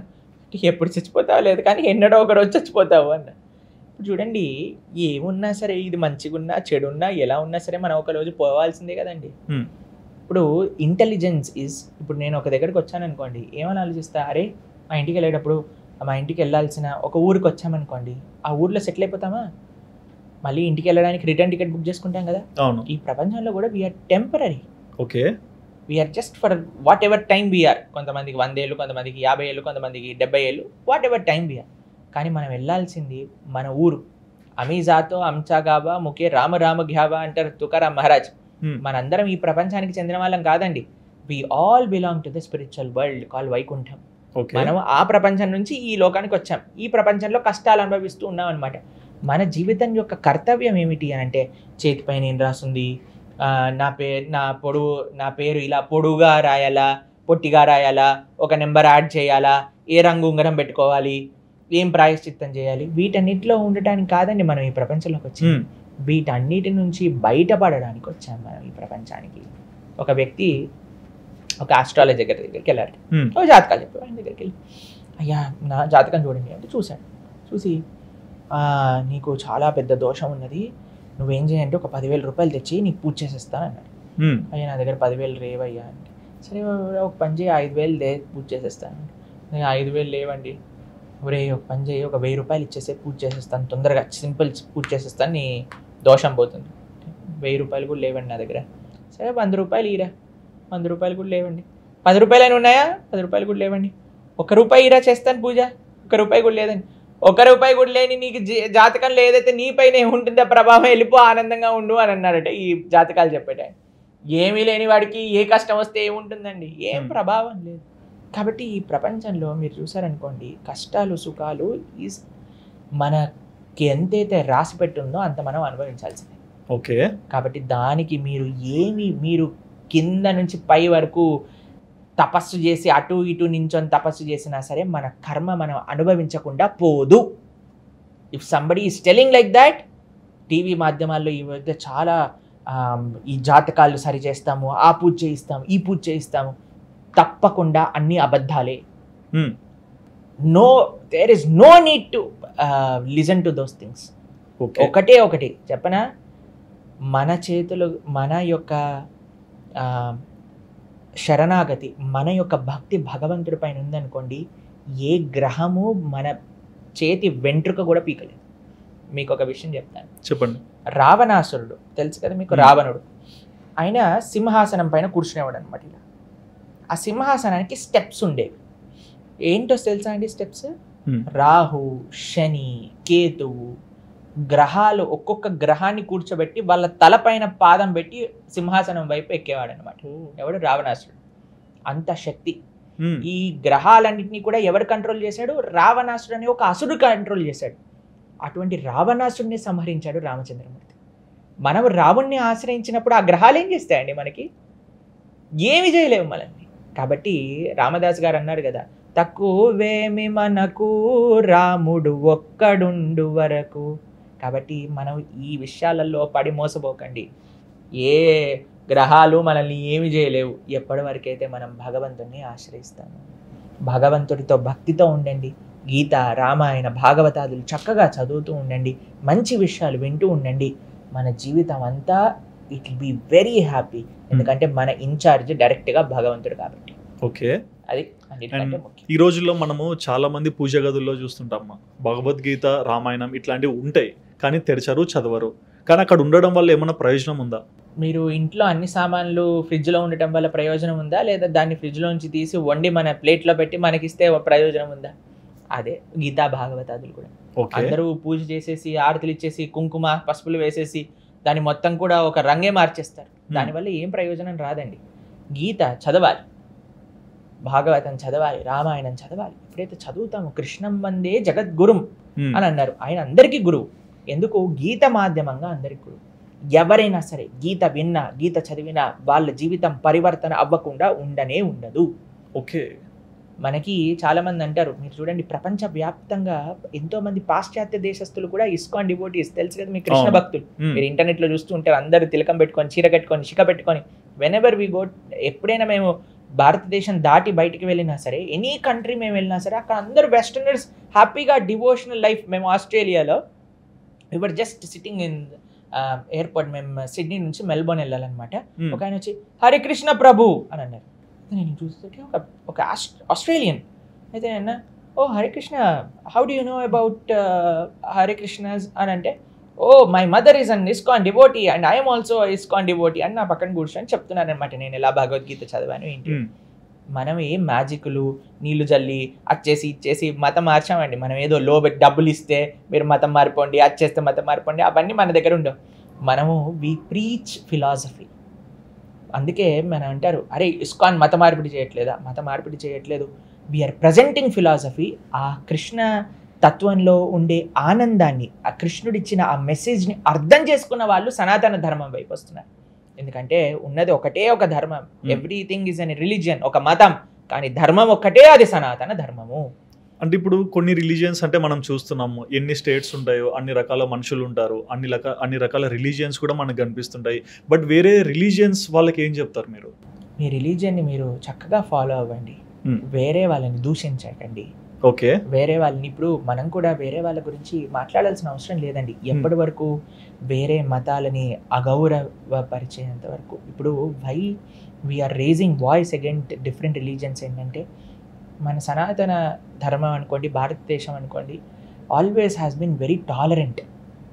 ఎవరు వచ్చినా సరే మనం అతిథి దేవో భవ అని అన్నాం. ఆ మంచితనాన్ని ఎవరైతే ఎక్స్ప్లాయిట్ చేస్తారో అప్పుడు మనం ఊరుకోవద్దు. అంటే మన చేతుల్లోకి శక్తిని తీసుకోమంటే అని కాదండి. ఇప్పుడు చూడండి, నాకు అనిపించింది, నా పర్సనల్ రియలైజేషన్ చెప్తాను. వేరే మతాలు మన పైన చేసే హాని కంటే మన వాళ్ళు మన ధర్మానికి చేసే హాని ఎక్కువ. ఎందుకో తెలుసా అండి? ధర్మానికి, ఇప్పుడు వేరే మతాల దగ్గరికి వెళ్ళి అడగండి. సపోజ్ ఒక క్రిస్టియన్ అడిగారు అనుకోండి, మీ ఫేత్ ఎక్కడి నుంచి వస్తుంది? బైబిల్ నుంచి వస్తుంది అంటారు. ఒక ముస్లింని అడగండి, మా ఖురాన్ నుంచి వస్తుంది అంటారు. ఒక హిందువుని అడగండి, ఏమంటాడు? భగవద్గీత అంటాడా? తక్కువ కాదు, ఎవరు అనరు. ఎందుకంటే వాడు గీత చదవలేదు కాబట్టి బయట మతాలు చేసే ప్రమాదం కంటే మనకి మనం చేసుకునే ప్రమాదం చాలా ఎక్కువ. ఓకే. అందుకే మేము చెప్పేది ఏంటి అని అంటే, ప్రతి ఒక్కళ్ళు గీత చదవండి, రామాయణం చదవండి, భాగవతం వినండి. Suppose if you are not able to read, మేము మా ఛానల్లో మోర్ దెన్ 1000 గంటల ప్రవచనాలు ఇచ్చాను. ప్రణవానంద దాస్ అనే ఛానల్లో 18 లెక్చర్స్ ఉన్నాయి భగవద్గీత. Just 18 lectures. ఒక్కొక్క లెక్చర్ గంట సేపే. మొత్తం గీతా సారాంశం అర్థమైపోతుంది. So it is very easy, either you hear or you read. And అప్పుడు మనం ఎప్పుడైతే ధర్మాన్ని తెలుసుకుంటామో అప్పుడు మనం ధర్మం కోసం పోరాడే ఒక శక్తి మన దగ్గరికి వస్తుంది. మన ధర్మం పైన మన క్లారిటీ అనేది ఫస్ట్ మనకు కావాలి. ఓకే. మీరు మనస్ఫూర్తిగా చెప్పండి స్వామి, ఒక మనిషి చనిపోయాక నిజంగా ఆత్మలు ఉంటాయా? చనిపోయాక ఆత్మ ఉండదు, మనం ఆత్మలమే. మనమే ఆత్మలం. మనం ఆత్మ ఈ శరీరంలో ఉన్నాం అంతే. ఓకే. భగవంతుడు వాసాంసి జీర్ణాని యథా విహాయ అని అంటారు. ఇప్పుడు ఈ చొక్కా చినిగిపోయింది అనుకోండి, ఈ చొక్కా తీసేస్తాం కదా, ఇంకొక కొత్త చొక్కా వేసుకుంటాం. అలానే మనము మన జీవుడు అని అంటాం కదండి. ఇప్పుడు సపోజ్ మీకు ఒక ఎగ్జాంపుల్ చెప్తాను. ఒక వ్యక్తి చనిపోయిన తర్వాత ఏమంటాడండి, నన్ను విడిచి వెళ్ళిపోయాడు. ఎవరు వెళ్ళిపోయాడు? నువ్వు శరీరం అయితే అక్కడే ఉంది కదా, శరీరం ఏం వెళ్ళిపోయింది? ఇప్పుడు మీరు ఏమంటారండి, ఇది నా చెయ్యి అని అంటారా? మరి మీరెవరు? నా తల, నా కళ్ళు, నా నోరు అంటున్నారు కదా, నువ్వెవరివి నా అంటున్నావు అని అంటే నేనెవరిని? ఒకసారి ఆలోచన చేయాలి. మీకు ఒక విషయం చెప్తాను, మీకు ఎప్పుడైనా టైం ఉంటే, మీరు విన్నారో లేదో తెలియదు, డాక్టర్ ఐన్ స్టీవెన్సన్ అని ఒక ఆయన ఉన్నారు. మీరు ఎప్పుడైనా విన్నారా? ఆయన రీఇన్కార్నేషన్ పైన రీసెర్చ్ చేసిన ఆయన లైఫ్ స్పాన్లో 2500 రీఇన్కార్నేషన్ కేసెస్ని ఆయన డాక్యుమెంట్ చేశాడు.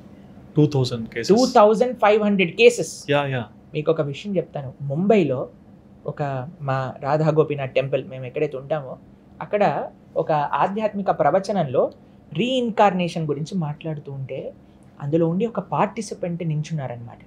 నించొని చెప్పారు, ప్రభుజీ నా కేసు కూడా ఆయన బుక్లో ఉంది, నేను కూడా నా పూర్వజన్మ మొత్తం కూడా గుర్తుంది నాకు, నేను ఎక్కడ పుట్టాను, ఎవరు నా తల్లిదండ్రులు, ఎవరిని నేను పెళ్లి చేసుకున్నాను, ఇక్కడ ఎలా చనిపోయాను, ఇప్పుడు పుట్టాను నేను, మొత్తం పూర్వజన్మ వృత్తాంతం అంతా గుర్తున్నది. ఎలా? దాన్ని పునర్జన్మ సిద్ధాంతం నమ్ముతాం మనం కదా. అవును, పునర్జన్మ సిద్ధాంతం ఉన్నది, నమ్ముతాం. కానీ అంత బాగా ఎలా ఎలా చెప్పగలుగుతున్నారు? అది భగవంతుడు ఈ ఆత్మ అనే విషయం పైన ఫేత్ ఇవ్వడానికి కొన్ని ఆధారాలు మనకు చూపించారు.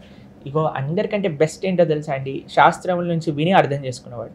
కానీ అందరూ ఉండరు కదండి, కాబట్టి కొంతమంది ఆధారాలు అడుగుతారు కదా, ఆధారాలు అడిగే వాళ్ళ కోసమే ఇవన్నీ కూడా.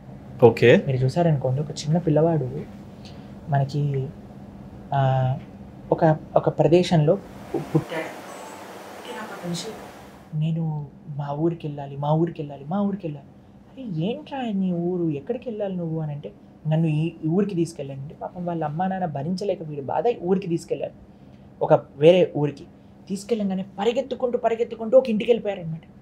ఇంటికి వెళ్ళిపోయి ఒక ముసలాయన అక్కడ కూర్చోగానే ఆయనను చూసి ఈయన కొద్దిగా సిగ్గుపడుతున్నట్టుగా చేస్తున్నాడు అనమాట. అయితే అరే ఒక ఇద్దరు పిల్లలు అక్కడ ఆడుకుంటుంటే వాడిని పట్టుకొని వెంటనే ఇట్లా కౌగిలించుకున్నారనమాట. ఏంటి అని ఆలోచించేసరికి ఈ పిల్లవాడు ఎవరైతే ఉన్నారో పూర్వజన్మలో ఒక ఆవిడ చనిపోయేసరికి వాళ్ళ అత్తగారు మామగారిని చూడంగానే ఆవిడ తలతోటి సిగ్గుతోటి దించుకుంటుంది, వాళ్ళ పిల్లలు చూడంగానే ప్రేమ వస్తుంది. అరే మన ఇల్లు డోర్ ఇక్కడ ఉండేది కదా, దాన్ని ఇక్కడికి ఎలా మారిపోయింది అని ఎవ్రీ డీటెయిల్ చెప్పేసింది అనమాట.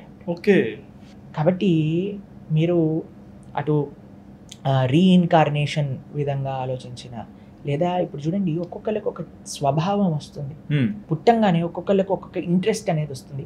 ఇప్పుడు చూసారా, మేము ఒక చిన్న పిల్లవాడిని చూసాం, హీఈస్ హార్డ్లీ 1 year కానీ డ్రమ్స్ వాయిస్తాడు. ఎక్కడి నుంచి వచ్చింది ఇది? పూర్వజన్మలో ఏదైతే వాసనలు ఉన్నాయో అవి నెక్స్ట్ జన్మకు కంటిన్యూ అవుతుంది. ఓకే, కాబట్టి ఆత్మ మన యొక్క స్వభావమే ఆత్మ ఉంది, ఆ కాన్షియస్నెస్ ఉంది కాబట్టి మనం ఏం చేసినా చేయగలుగుతున్నాం.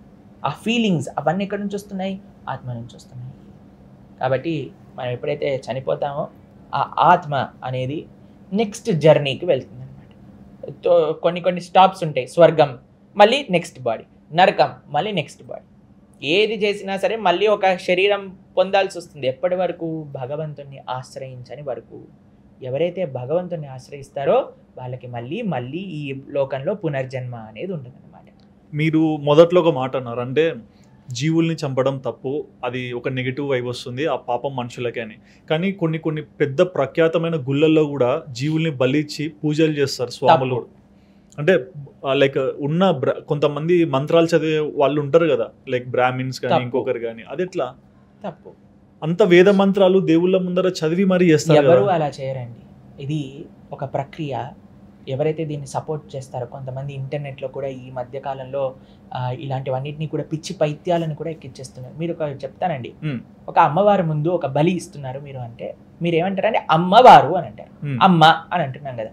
సింధూరారుణ విగ్రహాం త్రినయనాం మాణిక్య మౌలిస్ఫుర తారానాయిక శేఖరాం స్మితముఖి మాణిక్య క్షోలుహాం పాణిభ్యామలిపూర్ణ రత్న చచకం రక్తోత్పలం బిభ్రతీం సౌమ్యాం రత్నకటస్థ రక్తచరణాం ధ్యాయేత్ పరాం అంబికాం అని అంటారు అమ్మవారిని. అమ్మ అంటారు. అమ్మ పిల్లలు బాధపడితే చూడగలుగుతుందా అండి? లేరు. ఒక పిల్లవాడికి ఏదైనా అయిందనుకోండి, తల్లి విలవిలలాడిపోతుంది. అలాంటి అమ్మ ముందు మీరు ఒక ప్రాణి హింస చేస్తే అమ్మ స్వీకరిస్తుందంటారా? మీరు ఒకసారి ఆలోచించండి. అమ్మ అమ్మ అమ్మ అంటున్నావు కదా, నీకెంత అమ్మ ఆ ప్రాణికి కూడా అంతే అమ్మ అండి. కాబట్టి మన సనాతన ధర్మంలో సాత్విక ఆరాధన చెయ్యవలే, ఎప్పుడు కూడా ఏ ప్రాణిని హింస చేయకూడదు. ఓకే, చాలా ముఖ్యంగా అర్థం చేసుకోవాల్సిన విషయం. మీకు ఒక విషయం చెప్తాను. శివుడు పశుపతి, పశువులకి కూడా ఆయనే పతి. అటువంటి పశుపతి ఎప్పుడు కూడా ధ్యానం చేస్తూ ఉంటాడు. ఎప్పుడు కూడా శ్మశానంలో ఉండే జీవులకి కూడా కృపను ఎలా ఇచ్చాలి, వైష్ణవానాం యథాశంభు, అంత కృప కలిగిన వ్యక్తి, అందరిని ఉద్ధరింప చేయాలనుకుంటున్న వ్యక్తి, ఒక భార్య అయిన అమ్మ ఇలాంటి నైవేద్యమును స్వీకరిస్తుందా? స్వీకరించనే. కాబట్టి ఎవరైతే ఇలాంటివి చేస్తారో వాళ్ళందరికీ ఉగ్ర కర్మ తగులుతుంది. ఓకే, కాబట్టి ఎప్పుడూ ఇలాంటి పనులు చేయకూడదు, సాత్వికంగా ఉండాలి. మంచిగా పరమాన్నము, పొంగలి, పులిహోర ఇలాంటి సాత్వికమైన ఆహారాన్ని నివేదన చేయాలి. అండ్ మీలాంటి వాళ్ళు ఎందుకు చాలా శాంతంగా కూల్గా మాట్లాడతారు? అంటే అవతల వ్యక్తికి అర్థం అవ్వాలని అలా ఉంటుందా, లేకుంటే లైక్ ఇందులో ఉంటే ఇలా ఉండాలా? ఇప్పుడు మీకు ఒక విషయం చెప్తాను, మనము ఎలాంటి ఎనర్జీతో టచ్లో ఉంటే మనం అలా మారిపోతామండి. ఓకే, మనము పాజిటివ్ ఎనర్జీలో ఉన్నాం అనుకోండి, వి రేడియేట్ పాజిటివ్నెస్. మనం ఒక నెగిటివ్ ఎనర్జీతో టచ్లో ఉన్నాం అనుకోండి, వి రేడియేట్ నెగిటివిటీ. ఓకే, ఒక మనిషి యొక్క ప్రయోజనం ఏంటో తెలుసా అండి? 10 మందికి మంచి చెప్పడానికి ప్రయత్నం చేయాలి. 10 మంది జీవితంలో we have to uplift people. కాబట్టి మేము సపోజ్ ఎవరైనా అన్నారనుకోండి, ప్రభుజీ మీరు వస్తే ఒక వాతావరణం ప్రశాంతత ఉంది అని అంటే, అది నా గొప్పతనం కాదు. మన ఆరాధన మేము చేసే సాధన, మేము చేసే ఆరాధన ఏదైతే భగవద్ ఆరాధన మేము చేస్తామో, కృష్ణుడి యొక్క ఆరాధన చేస్తామో, ఆ కృష్ణ భగవానుడి యొక్క కృప క్యారీ చేస్తూ ప్రతి ఒక్కరు వి స్టార్ట్ డిస్ట్రిబ్యూటింగ్ ఇట్ అనమాట. బట్ ఇంత లాయల్గా ఎథికల్గా మీరందరూ ఉంటున్నారు ఆయన కృష్ణుని స్మరిస్తూ, కానీ మీరుండే ఆశ్రమాలకి చాలామంది వచ్చి ఫండ్స్ ఇస్తుంటారు, నైవేద్యం అనుకోండి, మీ వల్ల మాకు మంచి జరిగింది అనుకోండి ఇస్తుంటారు. బట్ ఈ వ్యక్తి మోసం చేసి ఉండొచ్చు, జెన్యున్గా వచ్చి ఉండొచ్చు, బట్ ఇలాంటి వాళ్ళు ఇచ్చే డబ్బుని ఎలా స్వీకరిస్తున్నారు? సో ఎవరైనా మోసం చేసి ఇచ్చారనుకోండి, ఎవరైనా suppose if somebody is doing out right bad things, వాళ్ళు వచ్చి మీకు డొనేషన్ ఇస్తాను అంటే వీ డోంట్ యాక్సెప్ట్. బట్ మీకు తెలియదు కదా అది ఏ చేతి నుంచి. భగవంతుడి దగ్గరికి వేసేసారనుకోండి, కుండీలో వేసేసారనుకోండి, ఇంకా అది భగవంతుడి సొత్తు కదా. అవును, బట్ ఆ సొత్తుతోనే ఆ చుట్టుపక్కల. ఒక విషయం చెప్తానండి, వాళ్ళకి ఇవ్వాలి అనే ఒక గుణం వచ్చిందనుకోండి, ఎవరికి ఇచ్చారు? భగవంతుడు ఇచ్చాడా? ఆ ఇచ్చిన డబ్బులతో ఏదైనా మంచి కార్యం జరిగిందనుకోండి, అది ఇంటర్న్ వాళ్ళ హార్ట్ ప్యూరిఫికేషన్ జరగటం స్టార్ట్ అవుతుంది. ఓకే, కృష్ణుడు చూస్తాడు కదా, అరే వీడు తప్పు చేశాడు, ఇక్కడ ఒకవేళ ఎవరికి చెప్పకుండా నేను అన్యాయం చేసిన డబ్బులు అనే సరే ఆయన హుండీలో వేసేసాడు అనుకోండి, వాడికి తెలియకుండానే ఆ హుండీలో వేసిన డబ్బులు, ఇప్పుడు ఆలయంలో డబ్బులు చాలామంది అంటారు, ఆలయంలో డబ్బులు ఎందుకు ఇవ్వాలి, టికెట్ ఎందుకు కట్టాలి, ప్రసాదం ఎందుకు కొనుక్కోవాలి. లేదయ్యా, నీ ఆస్తి మొత్తం ఆలయానికి రాసి ఇచ్చేసేయి, అప్పుడు మేము డొనేషన్ బాక్సే పెట్టాము. అంటే డబ్బే అన్నిటికీ పరిష్కారమా? మీరు చెప్పండి, మీరు డబ్బులు లేకుండా ఈ కెమెరా కొంటారా, ఈ మైక్ ఉంటుందా, ఈ లైట్ ఉంటుందా, ఈ ఆఫీస్ ఉంటుందా, ఈ చైర్ ఉంటుందా? మీరు డబ్బులు లేకుండా ఇక్కడ పనిచేస్తున్నారా? ఒకటే ఒకళ్ళు ఇక్కడ డబ్బులు లేకుండా వచ్చింది, నేను. ఎందుకు అనంటే భగవంతుడి కార్యం 10 మంది మంచి విషయాలు నేర్చుకుంటే బాగుంటుంది అని. ఇప్పుడు ఒక ఆలయం, ఒక వ్యవస్థలో, ఇప్పుడు గోవర్ధన్ ఈకో విలేజ్ మా ఆశ్రమమే తీసుకోండి ఫర్ ఎగ్జాంపుల్, లేదా ఇస్కాన్ ఆదిలాబాద్ మేము మందిరం మన ఆంధ్రాలో మేము చేస్తున్న ప్రాజెక్ట్ అనుకోండి, ఒక టెంపుల్ అంటే ఏం జరుగుతుంది మీకు తెలుసా? అసలు ఒక టెంపుల్ వ్యవస్థ నడవాలి అని అంటే ఎంత మంది ఇన్వాల్వ్డ్, అసలు ఒక గుడి ఏం చేస్తుంది? ఫర్ ఎగ్జాంపుల్ చెప్తాను, ఒక ఆలయం ఉందనుకోండి, భగవంతుడి యొక్క సేవ నడుస్తుంది. 2, వచ్చిన వారందరికీ కడుపు నిండా ఆహారం వెళ్తుంది. 3, అన్నదానాది సేవలు చేస్తాయి. ప్రతి నిత్యము ఇస్కాన్ తరపున ప్రతిరోజు 20 లక్షల మందికి పైగా అన్నదానం జరుగుతుంది. ఒక ఆర్గనైజేషన్, ఒక చిన్న ఆర్గనైజేషన్ సనాతన ధర్మంలో మిగతా వాళ్ళందరూ ఎంత సేవ చేస్తున్నారో ఒకసారి ఆలోచించండి. డబ్బులు లేకపోతే డబ్బులు ఎలా పెడతారండి? 2, గోసేవ. ఇందాక మీరు అంటున్నారు కదా, గోవుని రక్షించాలి, ఆ గోసేవ జరుగుతుంది. వందలాది గోవులకి నిరంతరం ఎంత బాగా చూసుకుంటారంటే, అమెరికా లాంటి దేశాల నుంచి వచ్చిన వారైనా సరే, ఇండియా నుంచి మా ఆశ్రమానికి వచ్చినప్పుడు మా ఆవులను చూసి అంటారు, బా ఎంత బ్యూటిఫుల్గా ఉన్నాయి ఈ ఆవులు, ఎంత ఆనందంగా ఉన్నాయి. గోసేవ చేయడానికి డబ్బులు అవసరం లేదా అండి?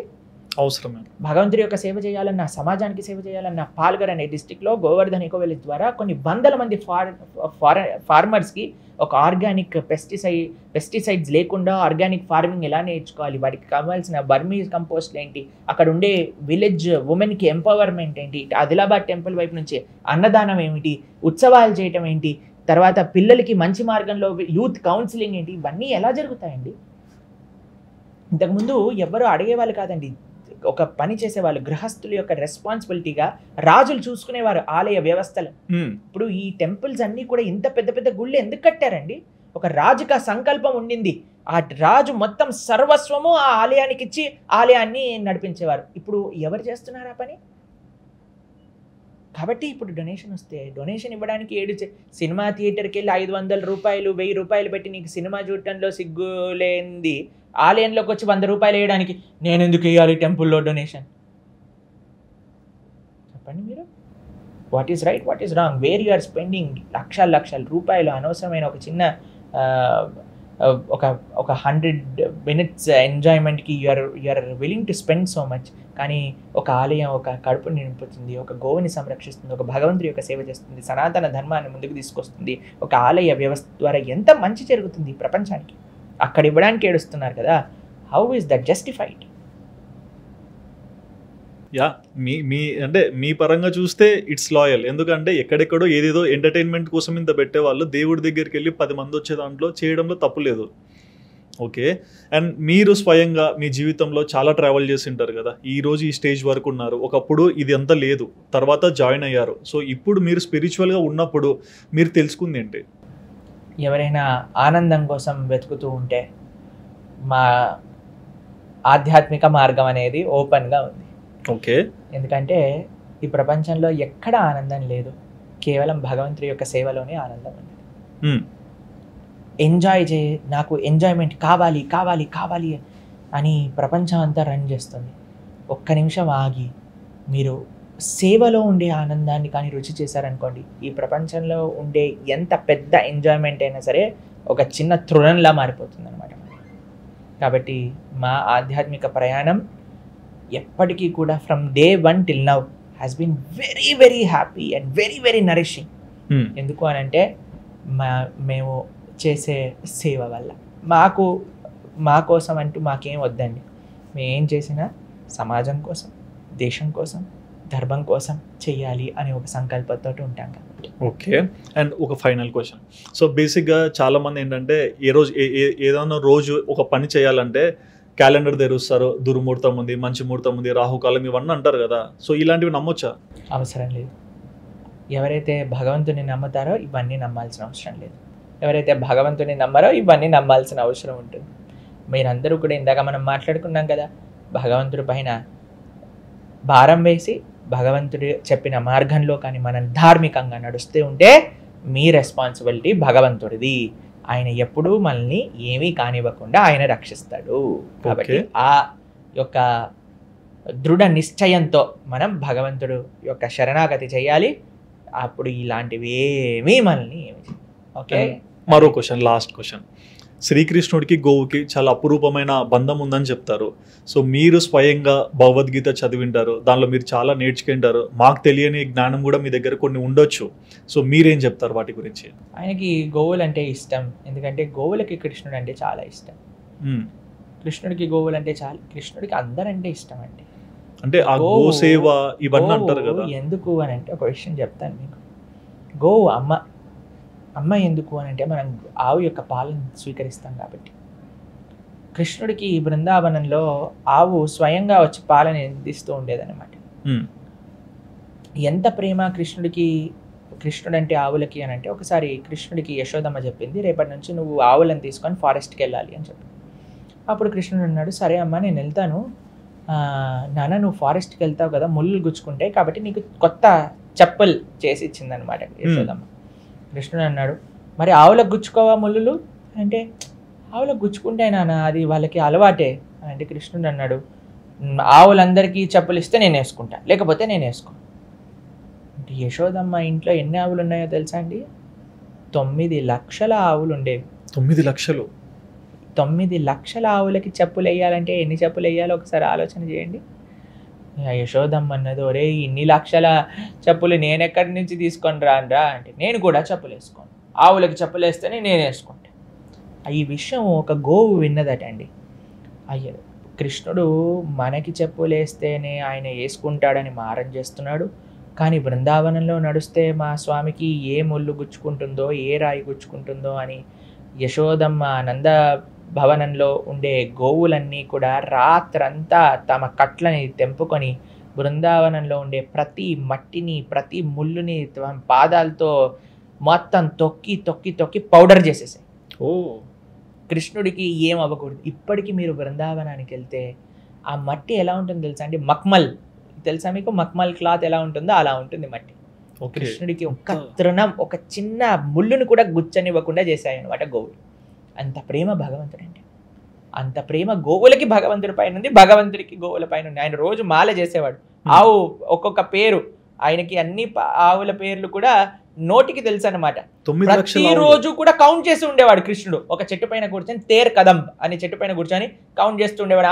ఇయా వచ్చిందా, కళావతి, పద్మావతి, హైమవతి, లక్ష్మి, సరస్వతి అన్నింటినీ లోపల పంపించి అంత ప్రేమగా కృష్ణుడు గోవులను చూసుకున్నారు, గోవుని కృష్ణుడు చూసుకున్నారు. మన బాధ్యత కృష్ణ భక్తులుగా గోవుని సంరక్షించడం, అలానే భగవంతుడి యొక్క సేవ చేయడం. ఇదే నిజమైన సనాతన ధర్మము అని అంటే. శ్రీకృష్ణుడికి 16,000 మంది గోపికలు అంటారు. సో అది ఏంటి? 16,000 మంది గోపికలు కాదండి, 16,108 మంది భార్యలు కృష్ణుడికి. అదే నేను అనకూడదని అనలేకపోయాను. 16,108 సెడ్ లిటిల్ లెస్ ఫిగర్. మీ 16,108 మందికి కాదండి, మీకు నాకు అందరికి భర్త ఆ పరమాత్మని. అందుకే ఆయన పురుషోత్తముడు. 16,108 అని అంటే ఒక ఎంత మందినైనా సరే శ్రీకృష్ణ భగవానుడు సంరక్షించగలడు. ఒక భర్త అంటే ఏంటండి, ఒక రెస్పాన్సిబిలిటీ తీసుకునే వ్యక్తి. ఒక మీరు you said you are married now, మీరు ఎందుకు కష్టపడుతున్నారు? ఇంటిని పోషించడానికి కదా, అందరినీ ఉంచడానికి కదా, అందరినీ టు ప్రొవైడ్ టు దెమ్. 16,108 కాదు, 16,108 వచ్చినా, 16,108 వచ్చినా, 16,108 మంది వచ్చినా సరే శ్రీకృష్ణుడు వాళ్ళని రక్షిస్తాడు. అంత కెపాసిటీ భగవంతుడి దగ్గర ఉంది. But marriage is different from protection కదా. అంటే పెళ్ళైన బంధం అంటే ఇంకొకలా చూస్తారు కదా. ఓకే, అయితే what is the wrong thing? కృష్ణుడు 16,108 మందిని పెళ్లి చేసుకుంటే అందులో వచ్చిన తప్పేంటి?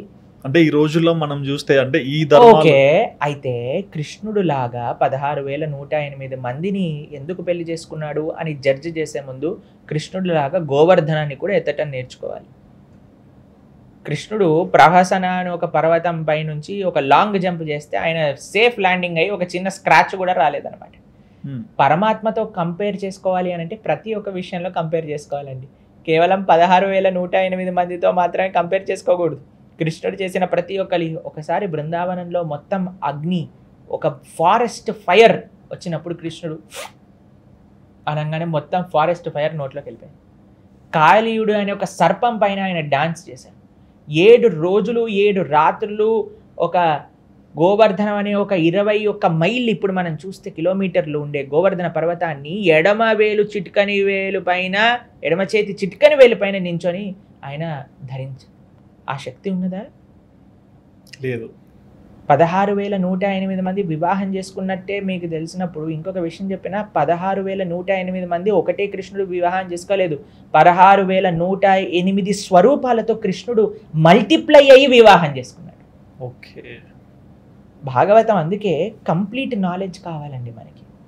నారదుడు అనుకున్నాడు, అయ్యా ఈయన ఇంతమందిని వివాహం చేసుకున్నాడు, ఎలా ఉన్నాడో చూద్దామని.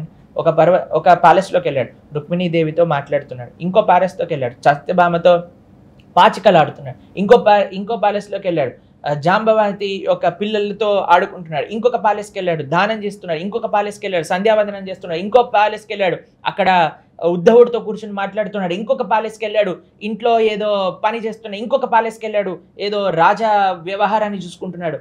అలా 16,108 మందిని వివాహం చేసుకున్నాడు కృష్ణుడు. అంటే ఒక వ్యక్తి కాదు, 16,108 స్వరూపములతో వివాహం చేసుకున్నాడు. ప్రతిరోజు ప్రొద్దున ఎప్పుడైతే ఆయన ధర్మ సభకి వెళ్ళాలో 16,108 స్వరూపాలు బయటికి వచ్చి ఒక్క కృష్ణుడిగా అయ్యి ఆయన సభకి వెళ్ళి మళ్ళీ తిరిగి వచ్చేటప్పుడు 16,108 స్వరూపాలతో ఇంటికి వెళ్ళేవాడు. ఫస్ట్ ఇది అన్నిటికంటే ముఖ్యమైన రహస్యం. ఆయన 16,108 స్వరూపాలు కాదండి. అదే నేను చెప్తున్నాను, ఎంతమందికి ఇప్పుడు నాకు కృష్ణుడు పతి అని నేనంటే నా పక్కన కృష్ణుడు ఉంటాడు, నాకు కృష్ణుడు పతి అని మీరు అనుకుంటే మీ పక్కన కృష్ణుడు ఉంటాడు. కాబట్టి మనం ప్రకృతి అండి. మనం మగవాళ్ళమైనా ఆడవాళ్ళమైనా అందరూ ప్రకృతే. మనకి చెందిన ఒకటే ఒక పురుషుడు ఉన్నాడు ఈ ప్రపంచంలో, ఆయనే పురుషోత్తముడు శ్రీకృష్ణ భగవానుడు. మన యొక్క జీవితం గోలే ఆయనని వివాహం చేసుకోవడం, అంటే ఆయన వాళ్ళం అవ్వటం అనమాట. That is the goal of ఆధ్యాత్మికత. థ్యాంక్ యూ సో మచ్ స్వామి. అంటే ఇంత బిజీ ఉండి కూడా మీ టైం మాకు ఇచ్చి శ్రీకృష్ణుడి గురించి కానీ, ధర్మం గురించి కానీ, అంటే సనాతన ధర్మం గురించి కానీ చాలా క్లుప్తంగా ఎక్స్ప్లెయిన్ చేసినందుకు. బట్ ఇది మాట్లాడడానికి ఇంకా చాలా టైం కావాలి. మీరు మళ్ళీ ఒకసారి వస్తే మా ఆడియన్స్కి మళ్ళీ ఇంకొన్ని క్వశ్చన్స్ తీసుకొని మళ్ళీ అడగలుగుతాను. But thank you so much. So చూసారు కదండి, ప్రణవానంద స్వామి ఎంత బాగా చెప్పారో ఆయన గురించి, అంటే శ్రీకృష్ణుడి గురించి అయినా, సనాతన ధర్మం గురించి అయినా. మరి ఈ ఇంటర్వ్యూలో స్వామి చెప్పిన మాటలు విన్నాక మీకు ఏమనిపించిందో మీ ఒపీనియన్ తప్పకుండా కమెంట్ సెక్షన్లో మెన్షన్ చేయండి. హరే కృష్ణ. హరే కృష్ణ స్వామి.